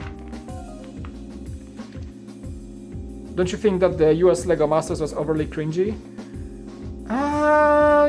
Yeah, sometimes, because they made a show out of it, you know, Terry Crews like busting through the wall and all those crazy challenges. Yeah, like US market, yeah, I think for the US, people in the US are a much different audience than anywhere else in the world. Like people in the US have to see like crazy stuff, like the entertainment here is in nuts. What was that sound? Was it like just in my headphones? Like, wow, that's crazy. So I think it has to be over the top a bit. Yeah, it was a bit cringy. I know like other shows are much more toned down, other versions of the show.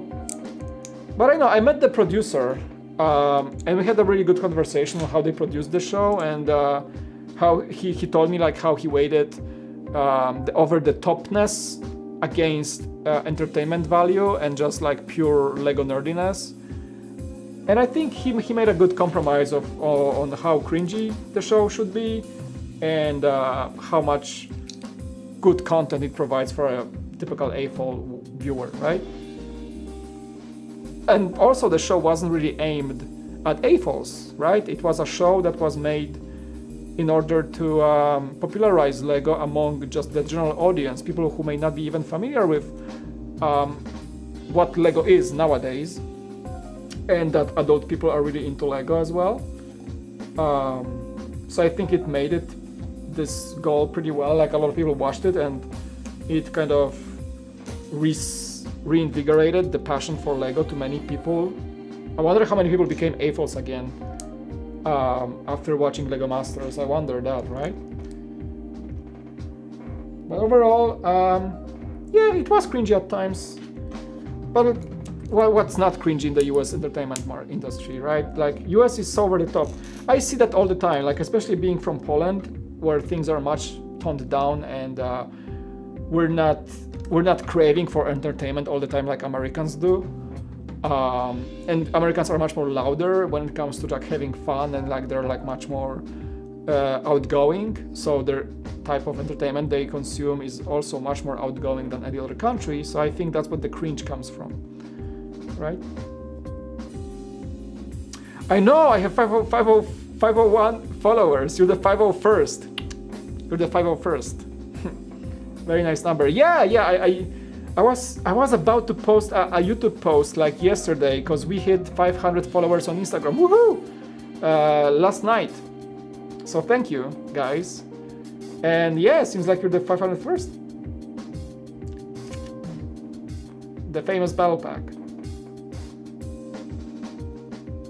Neato.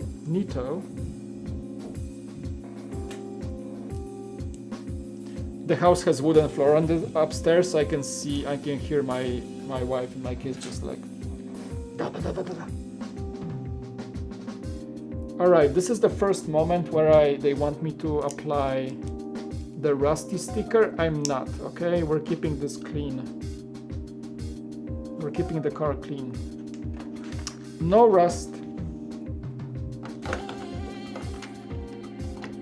I kind of want to just get the white pieces like extras and just apply the stickers on them and just replace as I please later on. But now I kind of want to keep the car. I really want to keep the car rust free.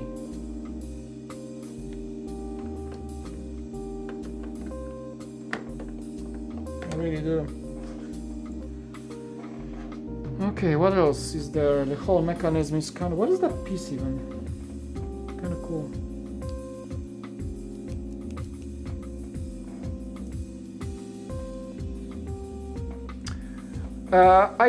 I've seen a glimpse of Lego UK Lego Masters. That's about it. I'm really into animation, and a good amount of American animated shows I watch aren't over the top. Yeah. I'm not saying that everything is over the top. Of course, like, yeah, don't get me wrong. It's not that everything is over the top. Absolutely not. But I think that this type of entertainment like really sells in the US. Like really sells.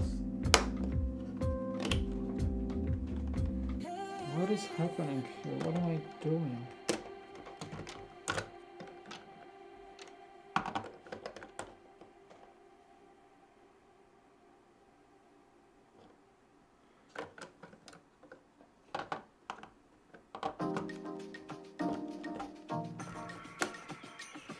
Wait, did I mess something up?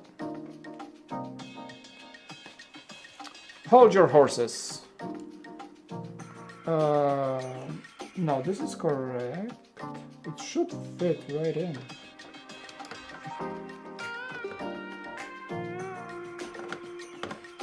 Just lays there, slides. Okay, and now...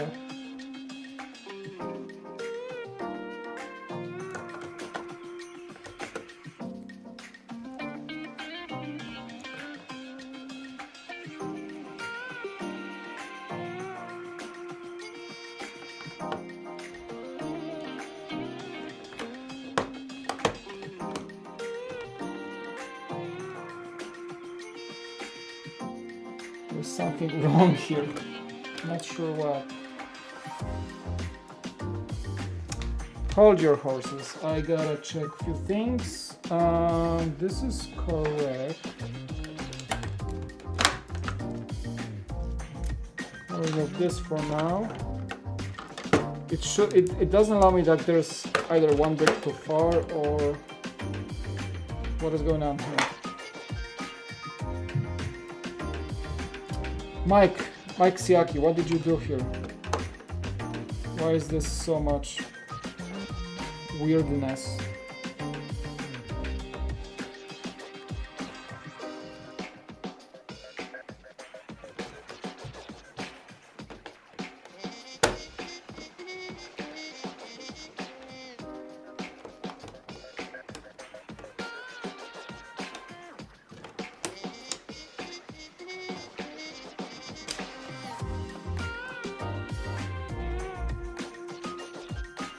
Okay, it's supposed to be that way, really? Well, this is pretty complex, I gotta say. Okay, we'll see if it works out that way, but I think I'm doing this correctly. It's really trying to spring out of the whole mechanism, but we'll see. No, do not update my laptop, please. Postpone, thank you.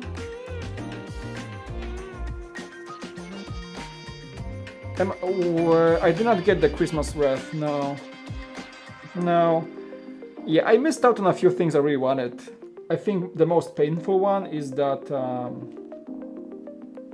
Nebulon B. Yeah, I missed out on the Nebulon B, I really want this one.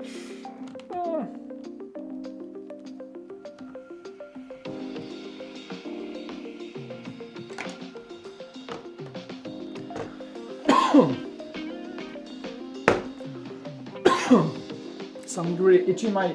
Woo. Corona. No, just a dry throat.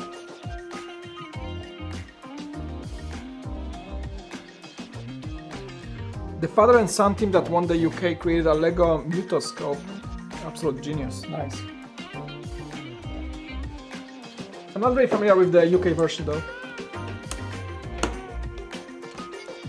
Oh, now it's correct. Okay, I placed...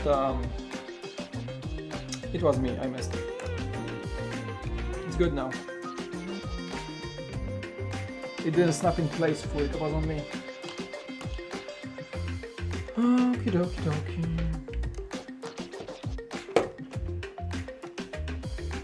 Things are looking good now.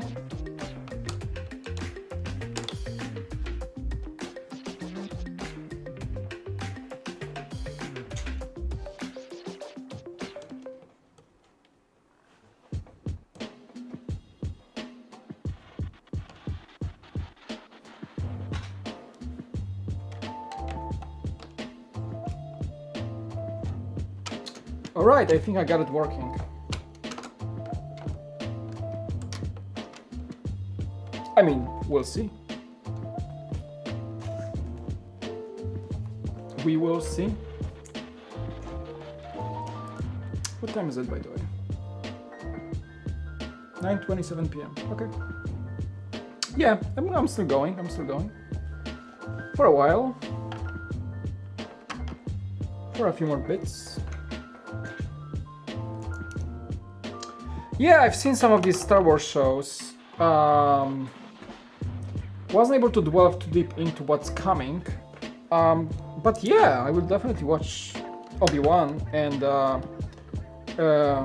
that Andor show, Caspian Andor show from Rogue One. I love Rogue One. It's probably my favorite new Star Wars movie. So I want to see his story, even though we know how it ends in Rogue One. I want to see the backstory, yeah. He seems like an interesting character. It's like rebel agent, you know. Looking forward to this one for sure.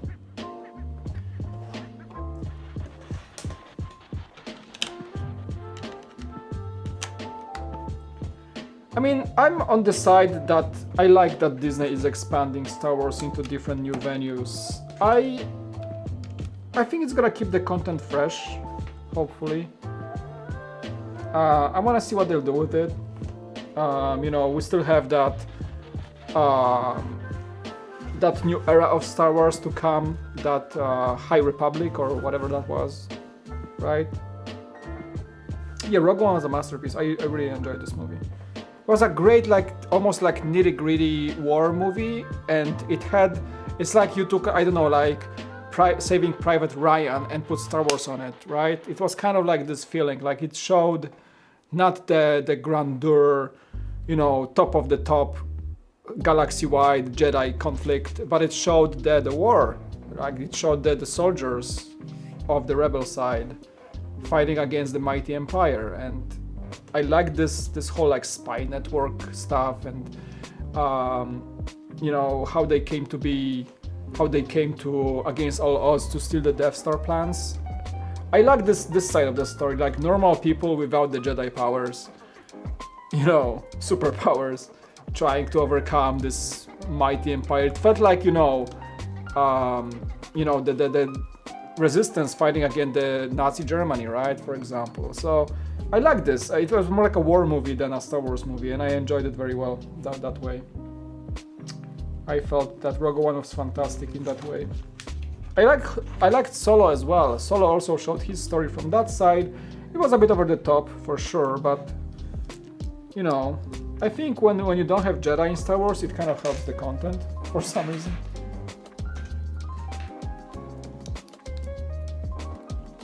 Show the darker side, yeah. I mean, Rebels are not all rainbows and unicorns. They had their ways to get information, right? It wasn't all probably shiny knight in the white armor, right? So I think, yeah, it's gonna show this side of rebellion, that they had to use, you know, those like not so clean tactics to fight the Empire probably. And Cassian Andor is probably one of those people that would like to avoid talking about his line of work as a kind of like a rebel agent slash spy. I want to see that kind of a story. Sort of like dark, like Christopher Nolan remade Batman into a criminal movie, right? That's kind of like I think this sideline of this storyline would be the same for Star Wars, making it a bit darker, a bit more mature, without all the space magic, you know. Space magic, the Force, space magic. Heard that Lego Star Wars Dream is going to expire 2024. I mean, you know, it's let's be honest, it's all in Disney's hands pretty much, right? Disney is the owner of Star Wars, and Disney decides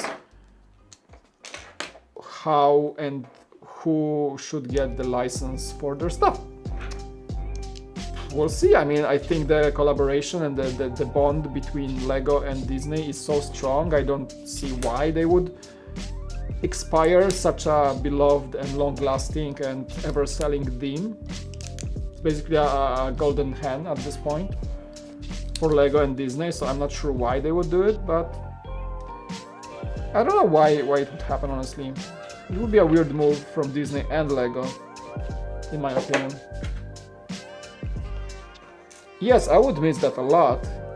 And Lego, you know, Star Wars is one of the things that made Lego into what we know today. It's Star Wars that also saved Lego in many ways, next to Bionicle, and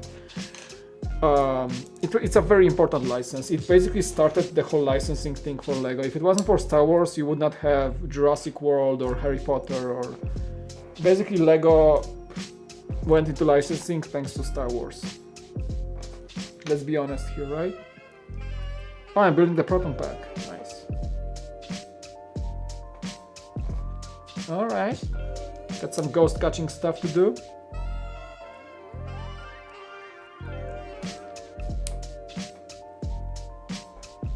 Yeah, that's a cash cow that you don't want to like mess up with. For sure. I don't see why they would do it, honestly.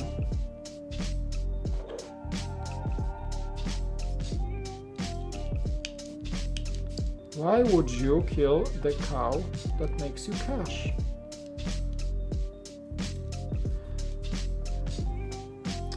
Cool, it's a Proton Pack that's connected to the seat, so they can fight ghosts from the car. It's gonna be the new movie. I don't think that was a thing in the classic Ghostbusters.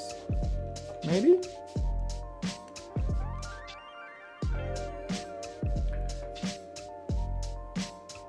How happy are you that you have a home and space for your office? That's unspeakably happy, honestly. I talked about this. Welcome to the stream, by the way, taking back awesome.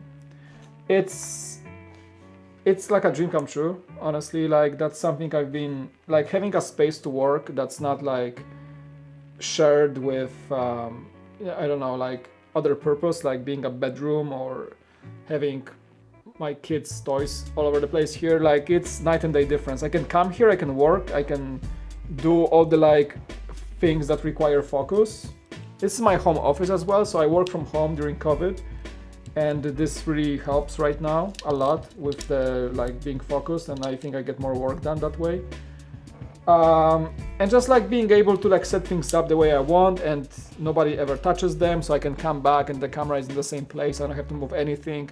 I have space for my gear. I have my own closet where I keep like organized drawers of gear, cables, lenses, you name it. All the stuff that I acquired over the years of making videos, it's all there. So I'm super happy that it's like something that everybody that makes videos or anything that requires some focused work strives to have, like a home office. And this is where I like, it feels like a dream come true, honestly. So yeah, I'm happy that I do have it, and I'm sure that you guys will see more content because of that, because I'm able to work on content, and it takes me less effort, honestly, to work on content, which is awesome, because I have everything in place, and it's much more enjoyable to make videos. Probably if you guys have seen one of my latest older videos about making content from home, about my studio, is that I mentioned something like friction. Friction is something that all the things you have to overcome to start working on something. Like for me, it was like moving the tripod, getting the cable out of my little closet that was full of clothes on top of things, and cleaning the Lego from the table, and moving, and all the things that I had to do before I even hit that record button, it's all gone.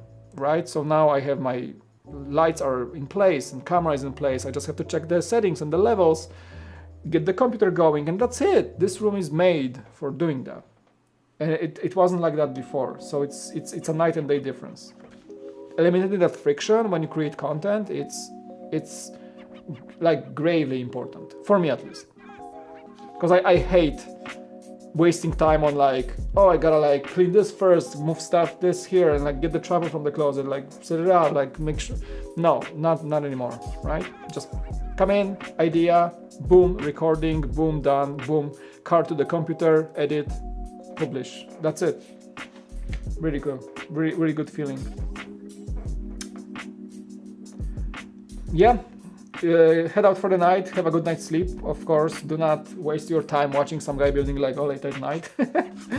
I'm gonna be streaming much more, guys, from this new place.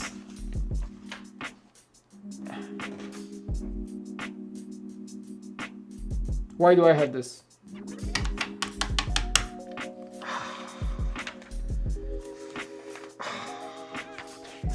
I'm gonna be streaming much more from the new place, so you guys will see me a lot more online, alright?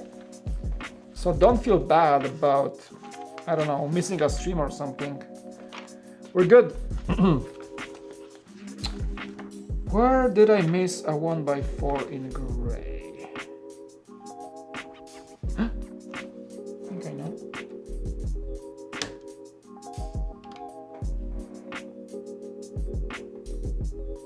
Wait, what?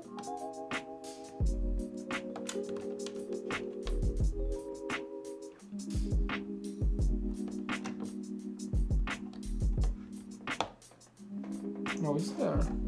Wait. Oh, I know where. Okay, I see it. I got it. Wait, what? I think I know where I missed it.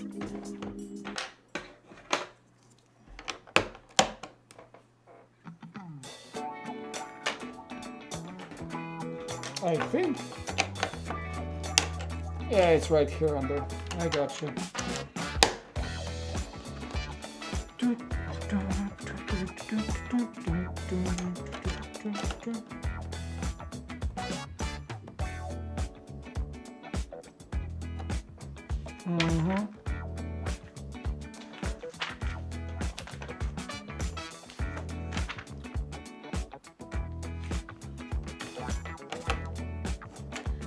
All right.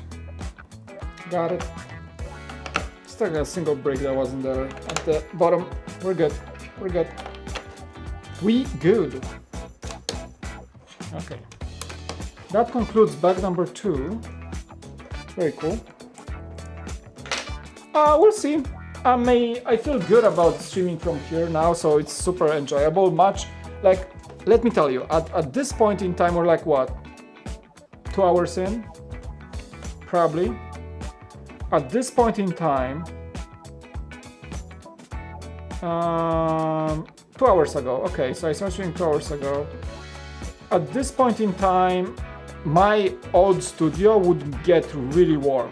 Like, I would start becoming tired and unpleasant. It would be just like really not enjoyable to sit more than 2 or 3 hours. But now, like, I have like a window a little bit open and it's like cold coming through, and like I feel great. I'm not sweaty, so I might stream the rest of tomorrow. I mean, not the rest. I'm gonna probably split this build into a few streams. But yeah, back to it's done. So I'll keep you posted, guys, on my socials. I got some stuff planned for the weekend. We gotta buy some stuff for the home and get stuff done. So we'll see if I find time, but I really wanna keep streaming this guy because this is so much fun to stream from the studio. It's much better. We'll see. Maybe I'm gonna start during the day even, so like earlier in the afternoon.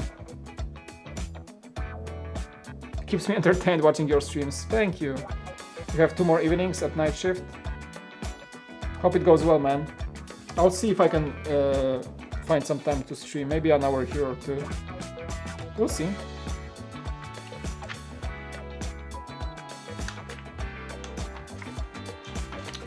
Can we go to bag number 3? Yeah, let's do it. I mean, I have it, so why not? Yep, let's go bag number 3. You guys, any of you, you guys have this set? I heard nothing but amazing things about it.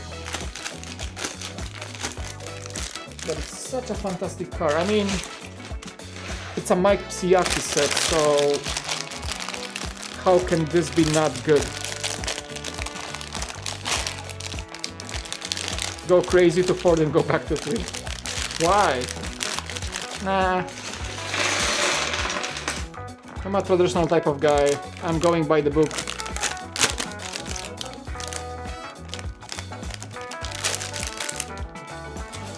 I heard lots of good things about this set, like Boone Langston, you know, the guy who is my friend from Beyond the Brick and who was second place in Lego Masters. He got this one from Lego to review on Beyond the Brick, and he's also a LAN member himself. He loved it, so I'm gonna take his word for it.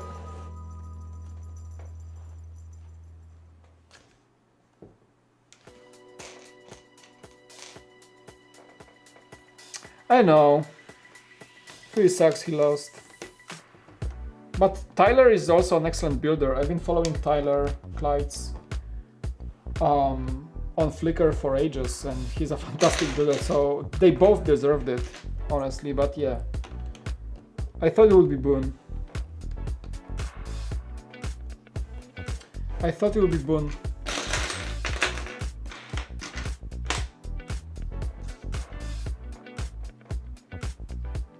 I'm gonna be, cause we had A4 Spotlight with Boone. It was he invited the entire Beyond the Brick crew. So it was me and the Hanlons and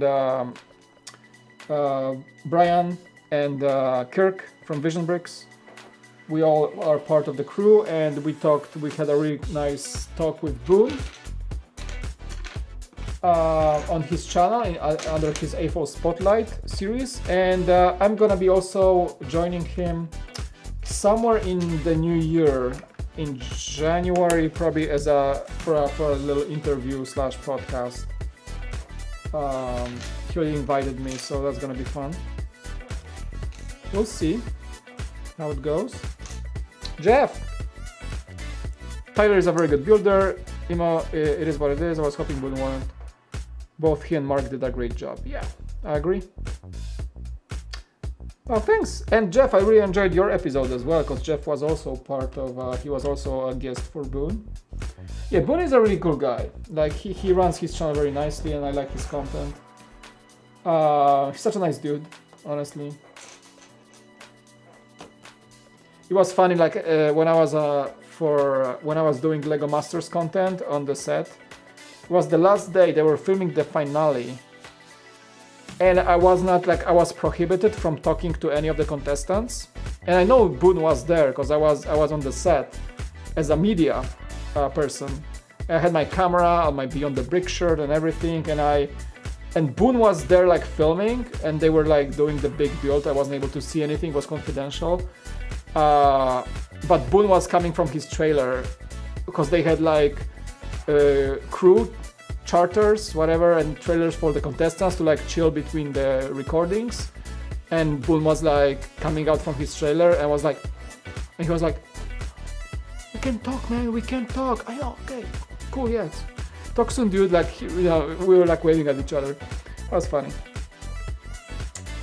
Yeah, we met personally because I joined Beyond the Brick, and shortly after I was with the guys at San Diego Comic-Con before COVID, and Boone was also there, and I was supposed to go, me and Boone, we were supposed to go to BrickCon in Seattle to cover the event, but Boone got accepted into Lego Masters around that time, and it was confidential back then, so he wasn't able to talk about it, and they just said like, well, Boone can come with you, so it was because of that I went to BrickCon Seattle myself to cover the event for Beyond the Brick, so that was like a little story. Yeah, he's a very wonderful human being, I agree. Really good dude, really good dude. And he's a father too, like, I'm inspired by him because he's a father. Does he work full-time elsewhere? He doesn't do Lego full-time, right? And he still does content, and I know how hard it is for me to make content while being a father and while working full-time. Like, how does he do it? Like, I don't know. He does a lot of content. how did you do it, boo?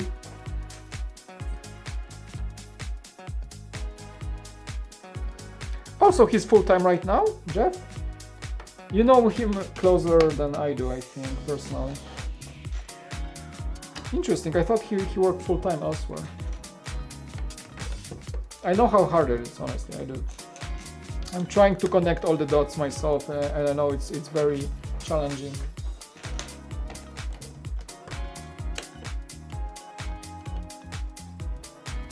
Well, that pisses me off, sorry for the bad language. Iceberg Bricks blocked me on Instagram? What happened? I'm sorry to hear that. That's weird. What happened?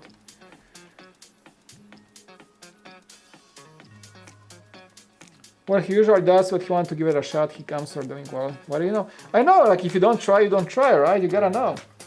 I know, dude, like, Jeff, like, honestly, the amount of thoughts I was having about going full-time YouTube and just creating Lego content, because I was like, if I went full-time YouTube, I could create so much more content.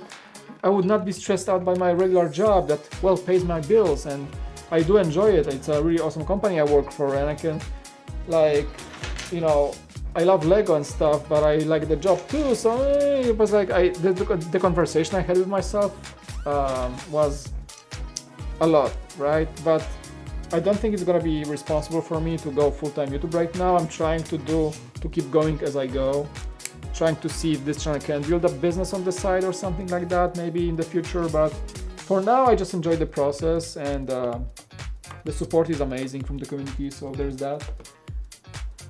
But yeah, I'm not there yet to call a shot to like, okay, I'm going full-time YouTube. I would love to, like, that would be the best thing ever, but well, I gotta feed the family, you know. YouTube doesn't pay that much. And I gotta buy Lego. So there's that.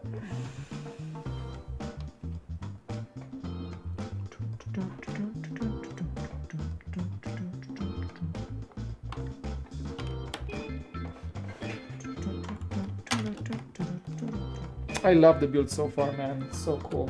You can see this coming along and alive. It's gonna be awesome. It's gonna be awesome.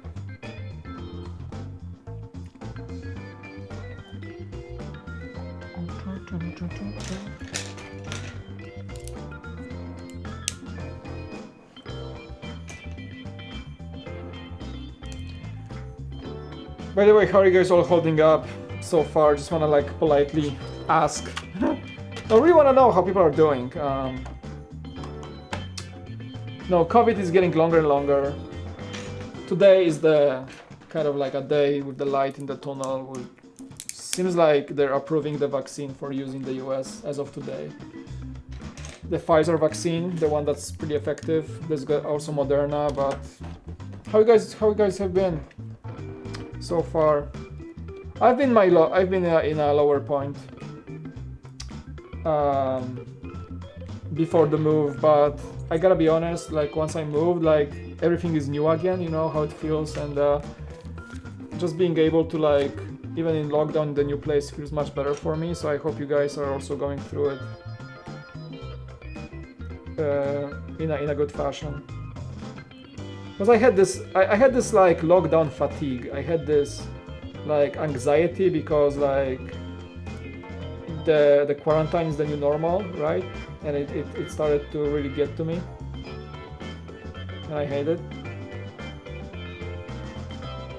But I've been better now. I've been better. Like this whole thing really like makes me more happy.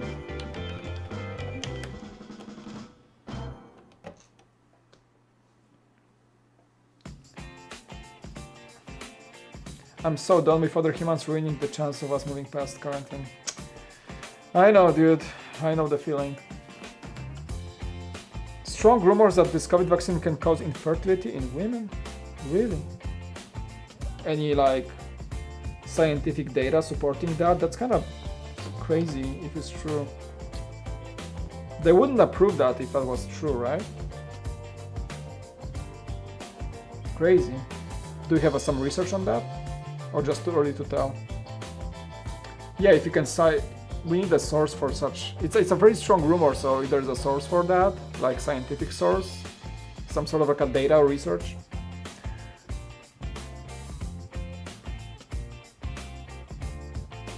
I accidentally pressed the FaceTime button on Instagram when I was holding my hot magazine, and then he blocked me. He said he didn't want to message me ever again. That seems like an overreaction. What?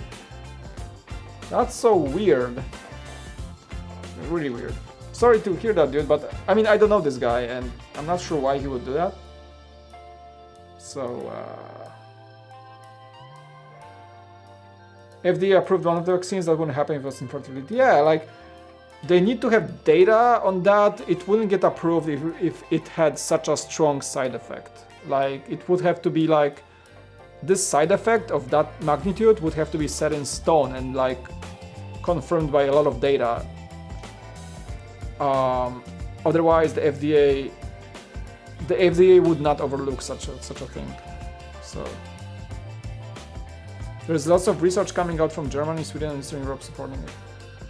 Well, I'm gonna look that up, but again, without sources, I'm taking everything nowadays marked as a rumor without any scientific data. I take everything with a truckload of salt, honestly.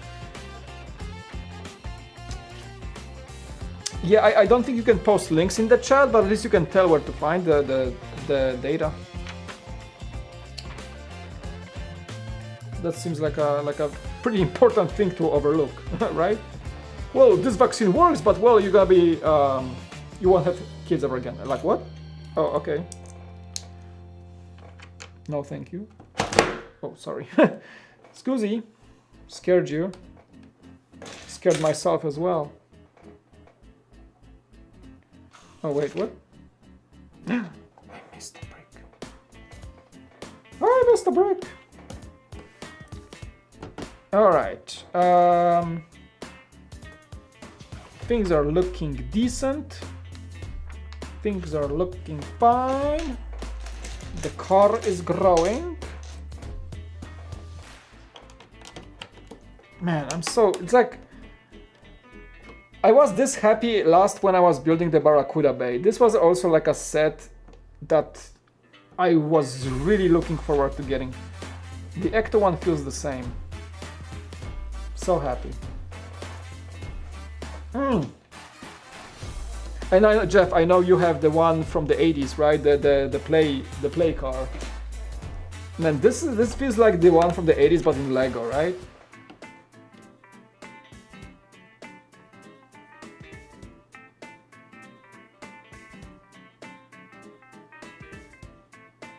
And Alien Space Rock California had like this renaming said Space Cop. He just was a Space Cop.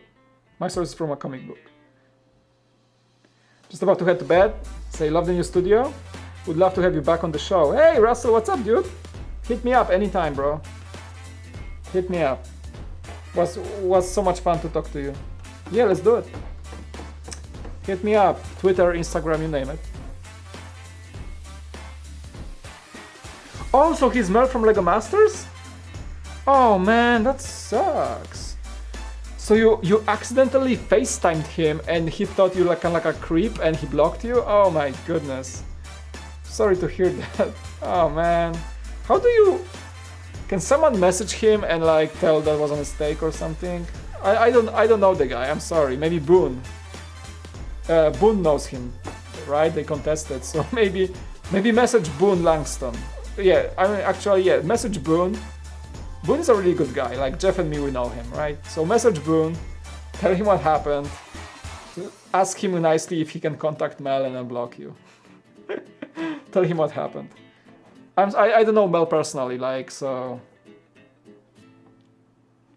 You have 3, the real, ECTO-1. Oh, gotcha. Nice. Hey, Courage, what's up? Just waking up in the UK. I know, I have lots of space. This whole table is just for the laptop, for my mug of water, whatever, and for bricks. So no more cables, no more keyboard, no more monitors. It's all for Lego. This is so good, right? It feels great, honestly. I can build big sets here right now. Yeah. God knows what they're pumping into us. I mean, don't get too much into those conspiracy theories, you know. Not everything is like bad as you think, I would say. Just the vaccine. Vaccines worked for ages. It's the same thing, they just have to get the code of the virus and just make antibodies for it and proteins that will fight it and teach our bodies to do it. Basically, that's how it works. And disable the virus, whatever. I mean, I'm not too much into technical stuff to the vaccinations, but my wife, she's a scientist, so she can really explain it to me if I ask.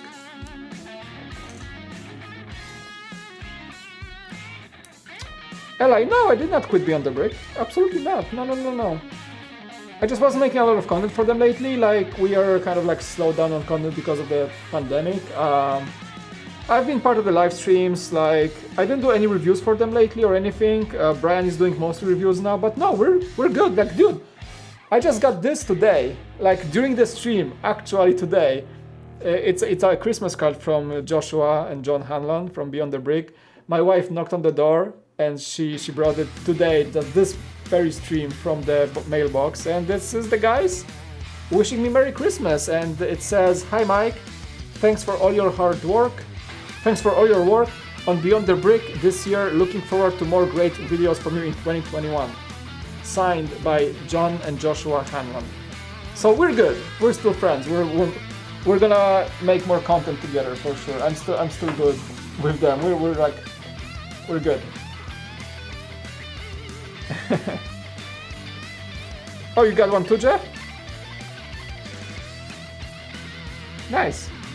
They're super nice. They're sending me, ever since I joined them, they sent me one last year as well for Christmas, and they send one right now. So thanks, guys. They're not watching. They're like super late in their place, but sometimes they join my streams if I stream earlier in the day. Oh, I didn't do a video for them for a while now. Like, yeah, we had the news show together, but we canceled that. And I didn't do any reviews for them lately. Yeah, I wasn't doing content for a few weeks now, at least. But no, like, you know, they still have me on the team. I kind of like opted out of a lot of content because I had like a rough time with finding time for everything. So I did not want to disappoint them, so I wasn't really like taking projects a lot.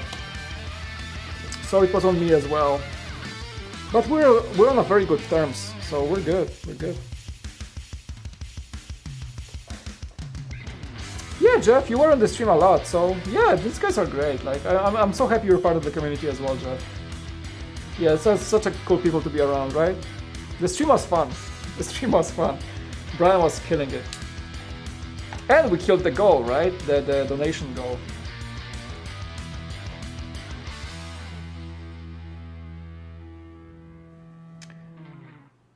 Would you like a custom minifigure from Disneyland's Haunted Mansion? I'm not sure. Heyo. What's up? Yeah, I want to go back to Poland to see my family, but I cannot even fly to Poland right now. There are no flights, nothing, lockdown, nothing flies. There is nothing there is no tickets I can buy to fly to Poland, even for Christmas. Poland is on lockdown, US is on lockdown. Yeah. Once that COVID thing stops and we can actually get vaccinated, and I'm gonna be able to safely fly to Poland. Yeah, for sure. We purchased a house. My family only have seen the house through Skype, right? I wanna like invite them and show them around. Like we have so much space right now. We can sleep them over, and it's much better now. Yeah, absolutely. I wanna go back, and like I'm gonna miss Christmas again. Like we wanted to go Christmas this year. We didn't go last year, and now we can't go because of COVID, right? And I don't think it's gonna be even possible for Easter, or like, yeah, we're kind of like isolated here. It's like a golden cage. Yeah, I miss my family a lot. I mean, if you ask me if I'm gonna go back to live in Poland, well, we just bought a house here, so probably we're gonna stay in the US. But yeah, I wanna I want to visit.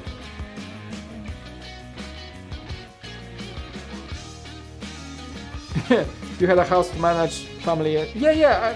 You know, like I do like normal life stuff, right? Like my life goes on. I talk to Beyond the Brick, and they know it's hard for me to create that much content, you know, especially when I work from home and my job is my priority and Lego is just my side thing. So like Brian runs his channel 24/7, so he's a full-time YouTuber. And Brian does really good job for Beyond the Brick because he has the time to really work with them, and I'm happy for him. But I'm not like as available as I used to be. But you know, I'm slowly adjusting to the new reality of working from home, and it's gonna last a while probably. But with the new studio and everything, I think I can really go back to speed with my content, and hopefully I'm gonna appear on Beyond the Brick more if I take more projects they send my way. Hopefully. But I at the same time, like, I don't want to like promise people that I will work on their content, because collaborating with Beyond the Brick is fantastic. Like, it's really cool to be on their platform, and it's so much fun to see. But I don't want to like make promises and disappoint people by breaking deadlines or things like that, because it's hard for me to keep up with everything, right? So basically that's the reason. But the way I want to like move forward is to prioritize important things, but also like manage my time in a way where I don't feel like overwhelmed or like burnt out, and still like be able to like create here, create there, you know. Beyond the Brick is really a cool place to be, and I'm so happy I'm part of their crew, like the go-to guy for content, right? Having Christmas dinner over Zoom, probably myself as well. Like we're buying the Christmas tree this weekend, me and my wife. We're gonna get ready for Christmas this weekend, which is gonna be fun, kids are gonna love it. And yeah, my family back in Poland, they're also gonna be separated because there are restrictions in Poland when it comes to family gatherings, and my family is really responsible as well, so they're gonna also... We might do a big Zoom, that's it. We'll see. Lemon Productions, welcome. I don't know if you remember, but in one of your last streams I said I was saving up for Master Builder Series Cantina, and finally got it last week. Woohoo! Win! That's a win, dude. Congratulations. Enjoy it. Which reminds me, I have to bring my Cantina from the box. It's packed in the garage, and I promised myself to review it because I wanted to do it before the move, but eventually I ended up not reviewing it. So kudos to you, my friend. Congrats on the Cantina. Very happy for you. And yeah, I gotta bring mine out from the storage. Yeah, we're doing a few things this weekend. We're getting the Christmas tree. I have new shelves arriving tomorrow for the garage, like a proper shelving, which is gonna store some of my Lego, and that way I'm gonna be able to start unpacking things from the boxes, which I haven't already yet. I did not do it yet, so.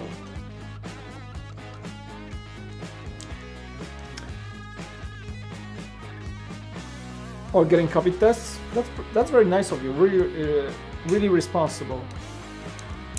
Yeah, I think I would do the same thing if I was like invited to a family gathering or was planning to do one. I would also either get myself tested and my whole family, and ask all my guests to get tested as well.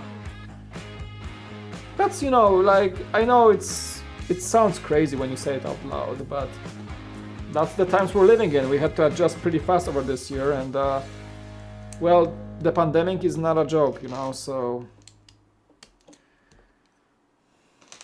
My workplace, like, cause I work remotely, right? But my company has some people working on site because we ship stuff, and we have people in the warehouse, for example. We had a few COVID cases already, so there were a few COVID scares. Fortunately for me, I've been working from home for the last 8 months, I think, or so. I don't know, it's been a while, since March.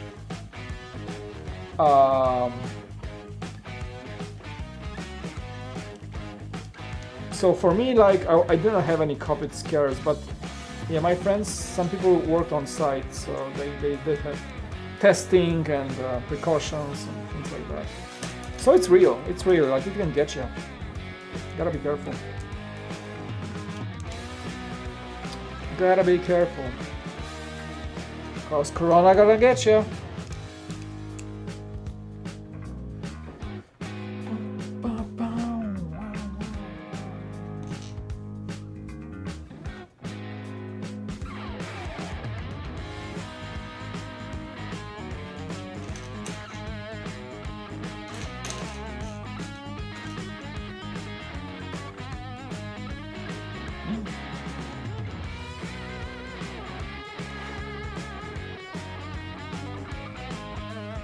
Dude, am I missing a brick?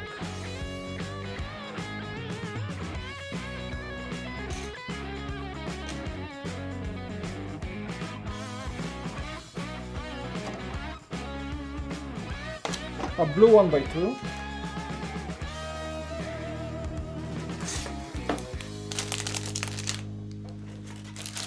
Don't you hide from me.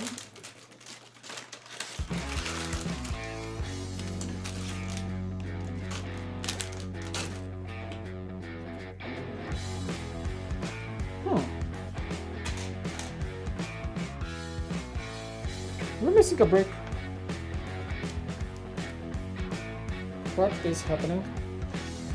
See you guys. Thank you for joining.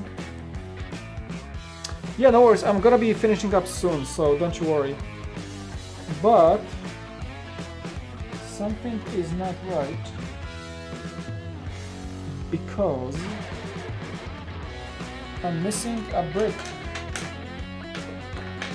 And I don't think it dropped anywhere. Oh, no. A little postcard. It's not like a major one because it's just a blue 1x2, but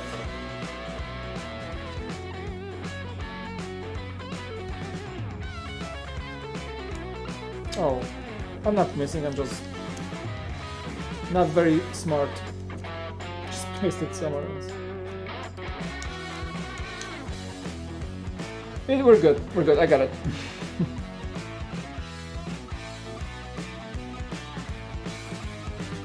Yeah, have a good one tomorrow. Take your time to get some sleep and hope it goes well. Oh, thanks for turning on the notifications, appreciate it.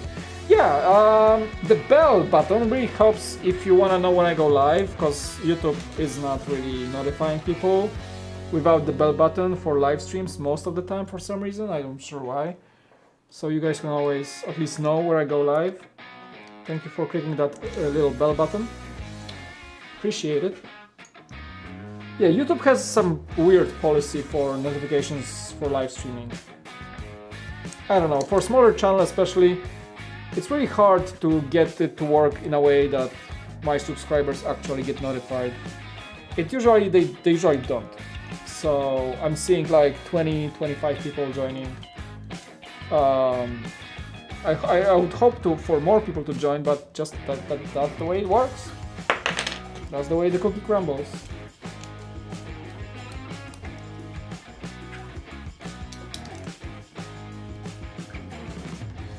I don't know. YouTube has its mysterious ways, and I still didn't figure it out all. So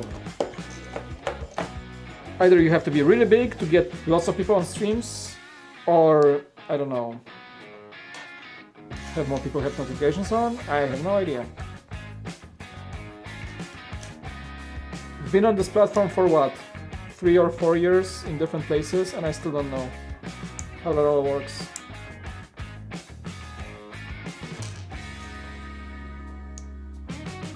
Yeah, it's a late stream as well. Of course, like especially like most of my audience is US based, right? So I think my demographics tell me like about 80% of people watching this channel are US based. Right now, East Coast is like what, 1 a.m. in the morning, California 10 p.m. So the normal people are either watching a Netflix movie right now. I'm here just streaming.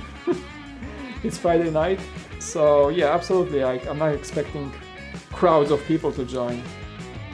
And I've been asked this multiple times, like, why don't you stream during the day? Why don't you stream during normal afternoon hours like many LEGO YouTubers do? yeah, full-time Lego YouTubers have this, you know, convenience of being able to stream during the day. I work, I edit stuff, I work 9 to 5 from home. So I don't do Lego content during work hours, of course not. And I cannot stream that time as well. Actually, people from my company watch my stuff, so it's like, is Mike streaming? Like, isn't he supposed to work on this project right now? I'm like, hey guys, I'm gonna build Lego half the day. That would be weird. Because I have friends in my workplace who are also Lego fans and they watch my content, which is funny. So I really cannot stream during the day when I'm supposed to work. And I honestly work, you know, like I do stuff. Yeah, I'm finishing soon. This is the last bag for tonight. This was a test stream, basically. Like, everything works. I'm so happy. I'm gonna be able to maybe think about streaming tomorrow. That way. So yeah, hopefully I'm gonna see you guys soon. I don't wanna sit too long on this set being not built. I really wanna get it done. It's a fantastic set.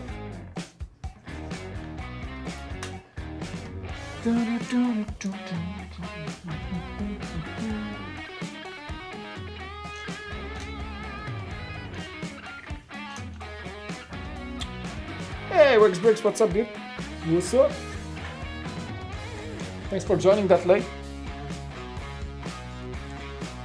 Good to have you guys. This is the last back I'm doing for tonight, by the way. So I have maybe like 10 minutes, 15 minutes more. Maybe even less. But no, feeling good, happy that the stream works. We got some decent quality, everything works, microphone works. This, I just set it all up for streaming today. So it's basically just a test run. But I'm happy that it works. Yes, I'm gonna be finishing the stream soon, unfortunately. I was planning for 3 bags today, about 2.5 hours. We're about at that time, so yeah. I'm gonna hopefully see you guys over the weekend. I was also saying that I might squeeze in Saturday morning streams as a thing that I will be doing. So if I feel like it, I might do this a stream tomorrow morning. Just like I want to have this kind of like I want to do like a conversation, like Lego and coffee stream in the mornings on Saturdays, like I used to Beyond the Brick. I did like news shows in the mornings on Saturdays. We canceled that, but I enjoyed the concept and I think I'm gonna just keep doing it here on the... I kind of promised that I would do it, but now that I'm able to in a new studio, I think I'm just gonna keep doing it because it was so much fun to just catch up on Lego stuff with a coffee in hand. Oh, that was nice. So I kind of want to do it again. For sure. Just not sure if I would have it ready for tomorrow. Wait, what? Oh gosh, so we're...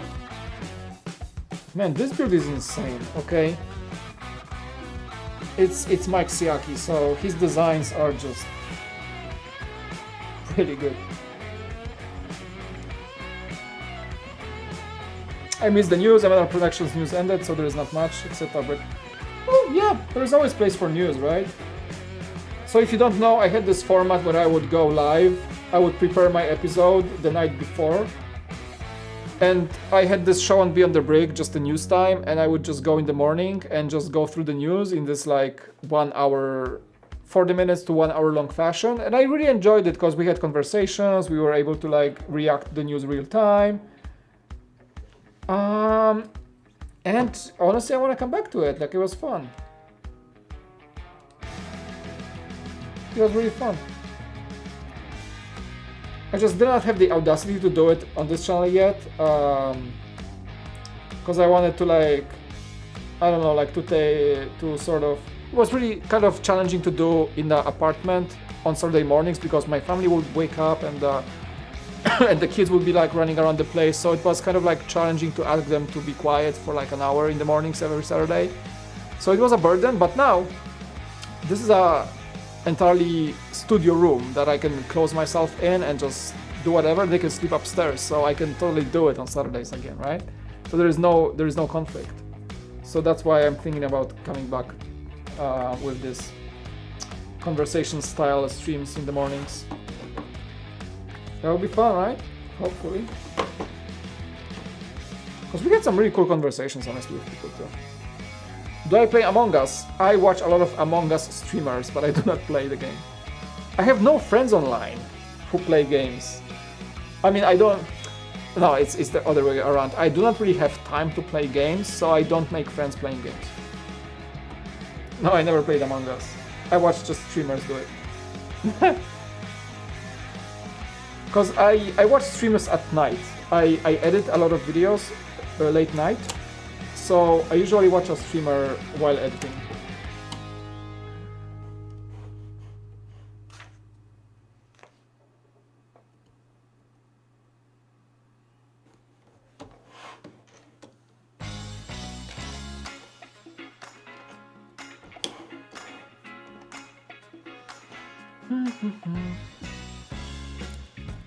But yeah, Among Us seems like a fun game. I think it won the best online multiplayer game award on Game Awards, am I right? I played some Fall Guys, really fun too. But no, I do not play Among Us. But the streams with Among Us and people just like doing the game, playing the game is hilarious. Just the game is made to be funny. The game is really made to be like this like party funny game. Hello, Anthony. No, honestly, like the problem with my life is that I do not really have time to play games. I gotta be honest with you. I said that multiple times, but I don't know, like, because I run the channel, like every time I play a game or something, it feels like I'm wasting time that I should be putting towards, I don't know, running the channel, right? And I like single player games. I'm not that good at multiplayer games. So I'm getting this old like boomer dude that likes single player games. So usually when I game, I just go bump my PS4 and play some single player game. I purchased that Cyberpunk in the mail yesterday. PS4. I did not hear good things about it. PS4 apparently has a lot of bugs, so I'm not sure if I gotta play it soon. I'm gonna probably wait until they patch it out, but I have The Last of Us on my console that I got on Black Friday, so there's that. The Last of Us 2, of course. But yeah, Cyberpunk, I've been waiting for this game. I love The Witcher game. CD Projekt Red is a fantastic game company, so really want to play their game, but like I think I heard a lot of bad things about the PS4 version, but it's not running very well. Yeah, I used to play a lot of video games. I used to, like when I was younger, I used to play a lot of games. I spent a lot of time playing games. I played League of Legends, I played Dota, I played... Back in the day when I had friends playing games, we would do LAN parties. I miss those days, man. Those were fun. LAN parties, gaming until the bright morning. I don't know, I'm getting older, I'm getting really sleepy really quickly. If I edit for too long, I get sleepy, so... I don't think I can pull out an all-nighter game session anymore, I don't know.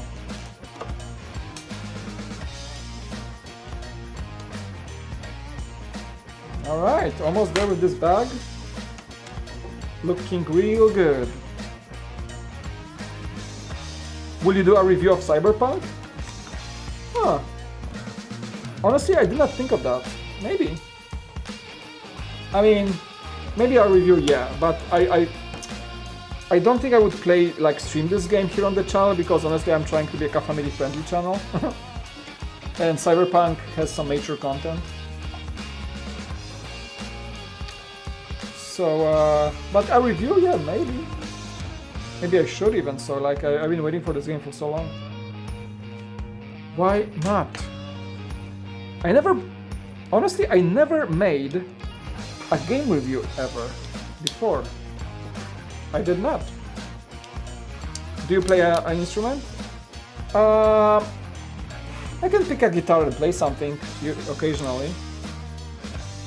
But all my guitars are back in Poland. But yeah, I used to play a guitar. Not very well though. I probably still remember a few songs and that, but that's about it.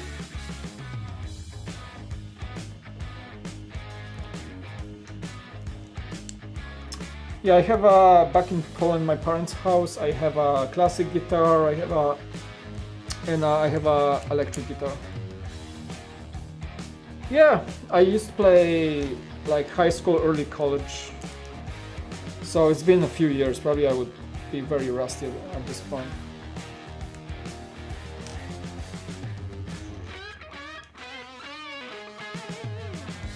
I play keyboard while editing. I'm pretty fast at editing on keyboard, if that counts. I play computer as my instrument. Alright, so I think the last bit is the rear bumper, or the front bumper, whichever that one is. Yep, I'm finishing soon, so thanks for joining, Eli. Get some sleep. I know it's a late stream. I'm a late working person usually, so that kind of matches with my personality. Okay, we got the number 15 ECTO-1 in New York City. Oh man, nostalgia is so real with this set.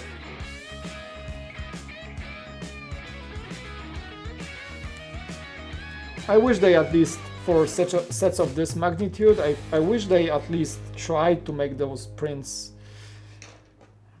The stickers, I mean, they made prints for the Batmobile a lot, so why would this get...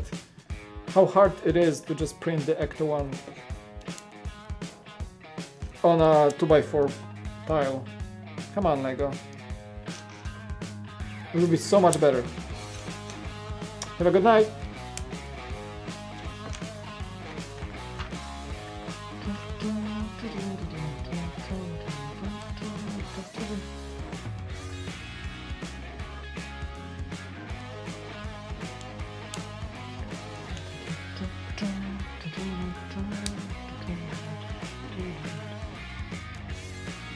I'm keeping it clean.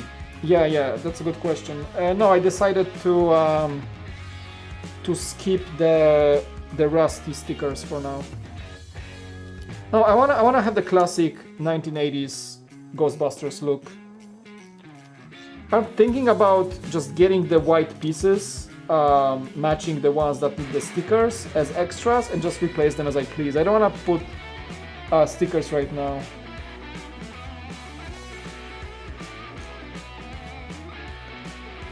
Yeah, I like the classic look, and I think to keep it intact with the 1980s version, I need to swap the ladder, the rooftop ladder. My God, this is ingenious. How he made the tail lights. This is so genius design. Like he used a Technic piece and put a dish with some bricks through it. Oh, Mike, you dog. He's such a genius designer. He's such a great designer, like those little things that he does. Look at that. That piece usage.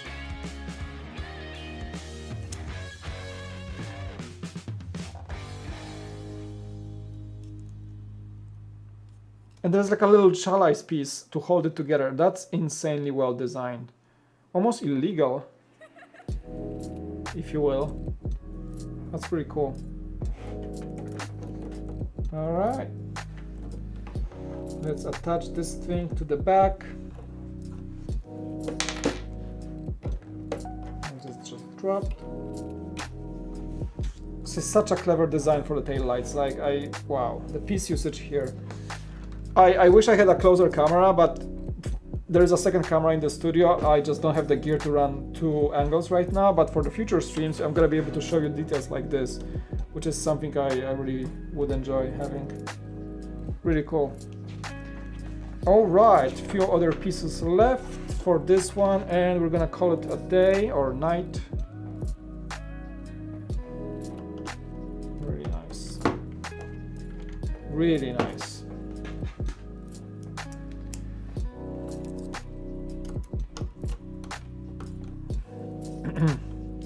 Was fun, a stream for the first stream in the new place. Really enjoyed it. Yeah.